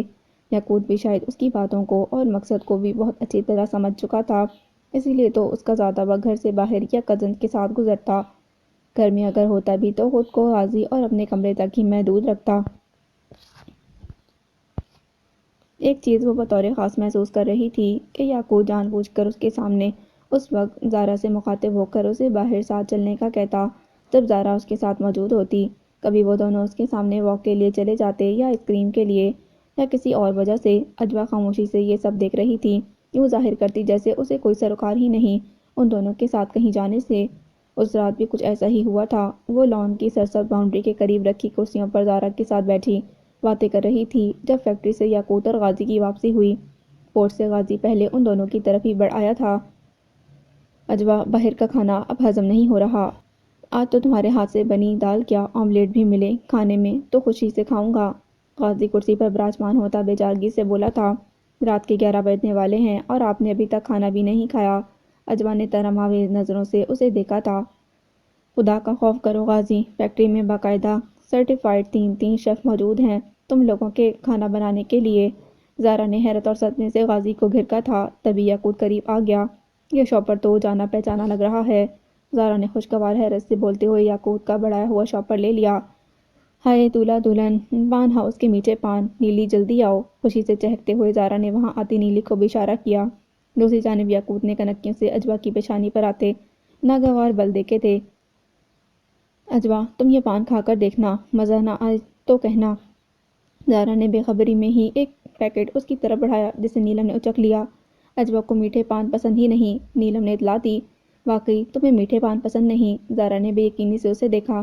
نہیں پسند، بدذوقی کی اعلیٰ مثال ہے یہ۔ تم کھاؤ اور مجھے بھی کھلاؤ اپنے ہاتھ سے، میرا ہاتھ خراب نہ ہو اسی لیے۔ اپنی فرمائش پر زارا کے چونکنے پر اسے کہنا پڑا تھا۔ غازی آ جائیں آپ، میں کھانا گرم کرنے جا رہی ہوں۔ اجوا اپنی جگہ سے اٹھ کر غازی سے کہتی تیز قدموں سے گھر کی سمت بڑھ گئی۔ غازی، تم دیکھ رہے ہو کس طرح یہ موقع ڈھونڈ ڈھونڈ کر میری طرف سے اجوا کا دل خراب کرنے کی کوشش کر رہا ہے۔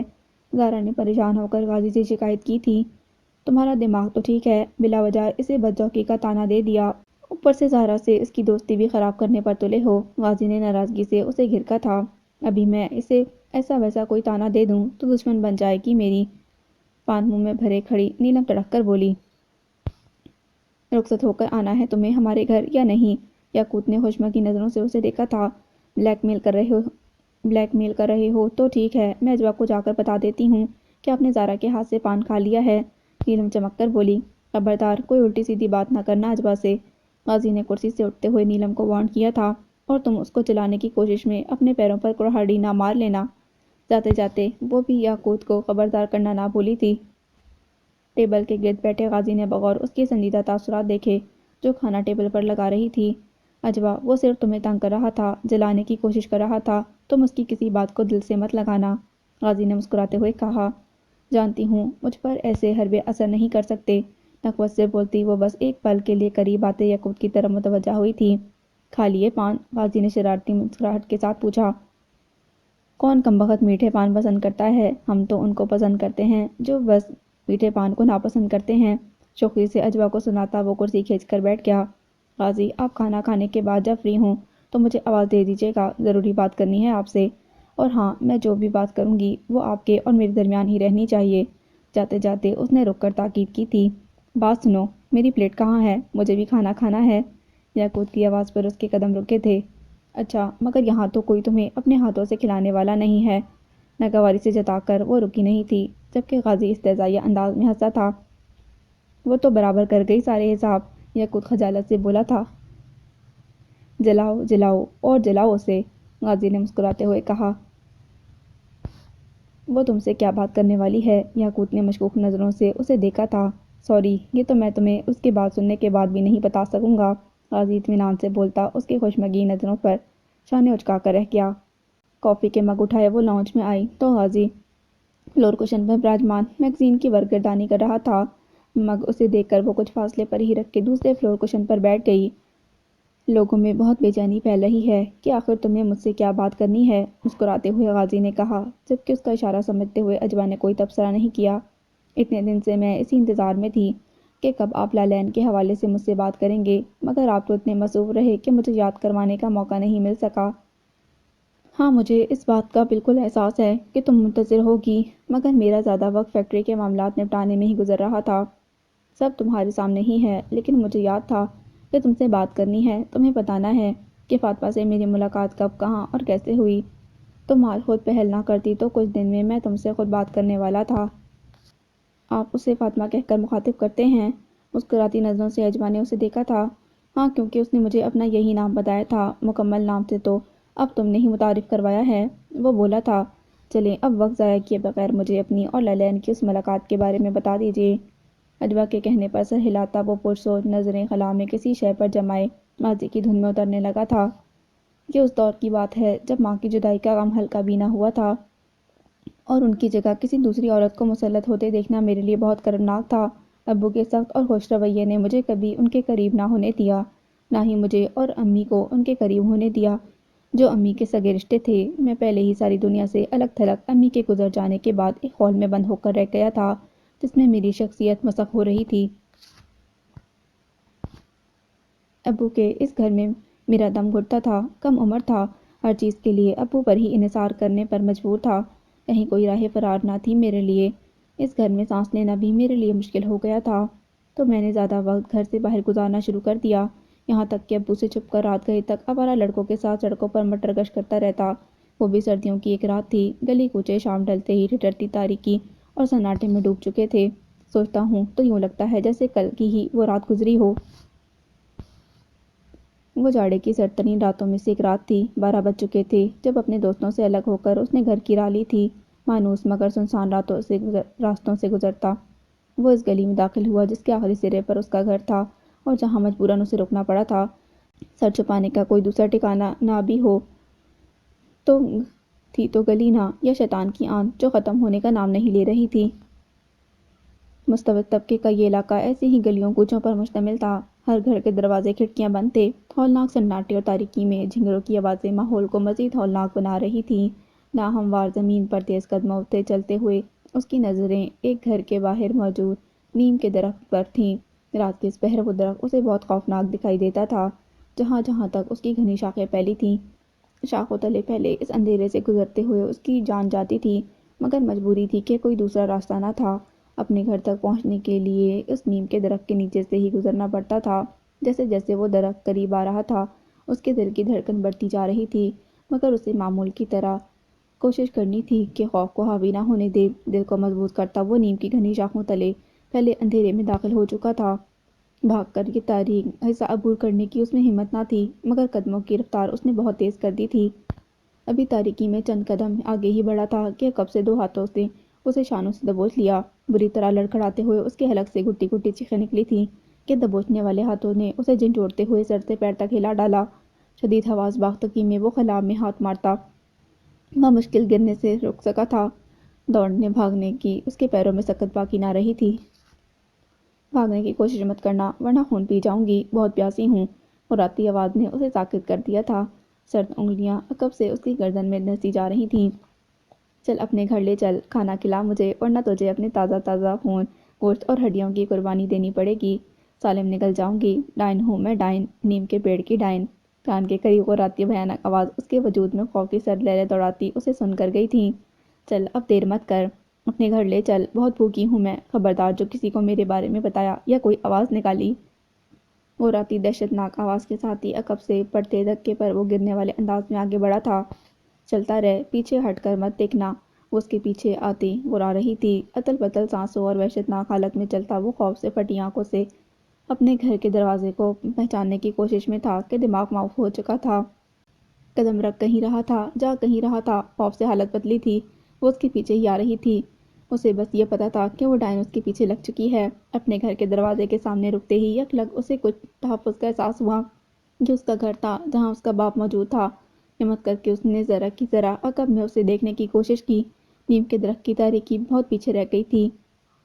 یہاں کھلے آسمان کی وجہ سے نیم تاریکی میں بس چادر میں کوئی کھڑا نظر آ رہا تھا۔ ایک نگاہ ڈال کر اس نے سورج سے نگاہ پھیر لی تھی۔ کھڑا کیوں ہے، اندر لے کر چل۔ عقب سے اس کی گردن دبوچتی وہ گھرائی، میں دیوار پھلانگ کر اندر جاؤں گا تو دروازہ کھول سکتا ہوں، دروازہ اندر سے بند ہے، دروازہ بجایا تو سب کو پتہ چل جائے گا میں گھر سے باہر نکلا ہوا تھا۔ وہ اپنے شکنجے میں جکڑی گردن کی تکلیف سے دوہرا ہوتا بمشکل بولا، جو کرنا ہے جلدی کر ورنہ نگل جاؤں گی تجھے۔ راہٹوں کے درمیان وہ بولتی اس کی گردن آزاد کر چکی تھی۔ سن، اندر جا کر دغا مت دینا، میرے لیے یہ مشکل نہیں دیوار پھانک کر اندر پہنچنا۔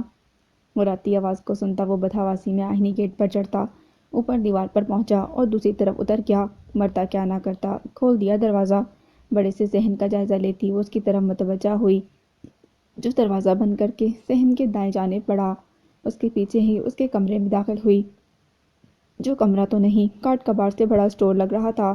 بلب کی زرد روشنی میں ایک تخت رکھا تھا جس پر موٹی دری بچھی تھی۔ میں کھانا لے کر آتا ہوں۔ گردن جھکائے وہ اس کی جانب دیکھنا بھی نہیں چاہ رہا تھا۔ ایک ٹرے میں کھانا اور پانی لے جاتے ہوئے اس نے چاہا تھا کہ کاش اس کا باپ خود ہی کمرے سے برآمد ہو جائے۔ خود سے کوئی ہوشیاری دکھانے کی اس میں ہمت نہ تھی۔ درستے قدموں کے ساتھ وہ اسٹور نما کمرے میں داخل ہوا تو دیکھا وہ ڈائننگ تخت پر چادر میں اس طرح چھپی بیٹھی تھی، مگر اسے دیکھ کر حرکت میں آ گئی۔ کھانا یہاں رکھو اور دروازہ بند کر دو۔ اس کے حکم پر وہ فوراً عمل کرتا۔ دروازہ بند تو کر گیا مگر کنڈی نہ لگائی۔ اب تم منہ بند کر کے سامنے بیٹھ جاؤ اور جب تک میں نہ کہوں اپنی جگہ سے نہ ہلنا۔ یہ اس کے دوسرے حکم پر وہ سہمے انداز میں دیوار سے لگ کر فرش پر بیٹھ گیا۔ ڈرو مت، میں کوئی ڈائن نہیں، تمہاری طرح ایک انسان ہوں۔ چادر اتار کر ایک طرف رکھتی وہ نرم لہجے میں اس سے مخاطب ہوئی، جو بس آنکھیں پھاڑے اسے دیکھ رہا تھا۔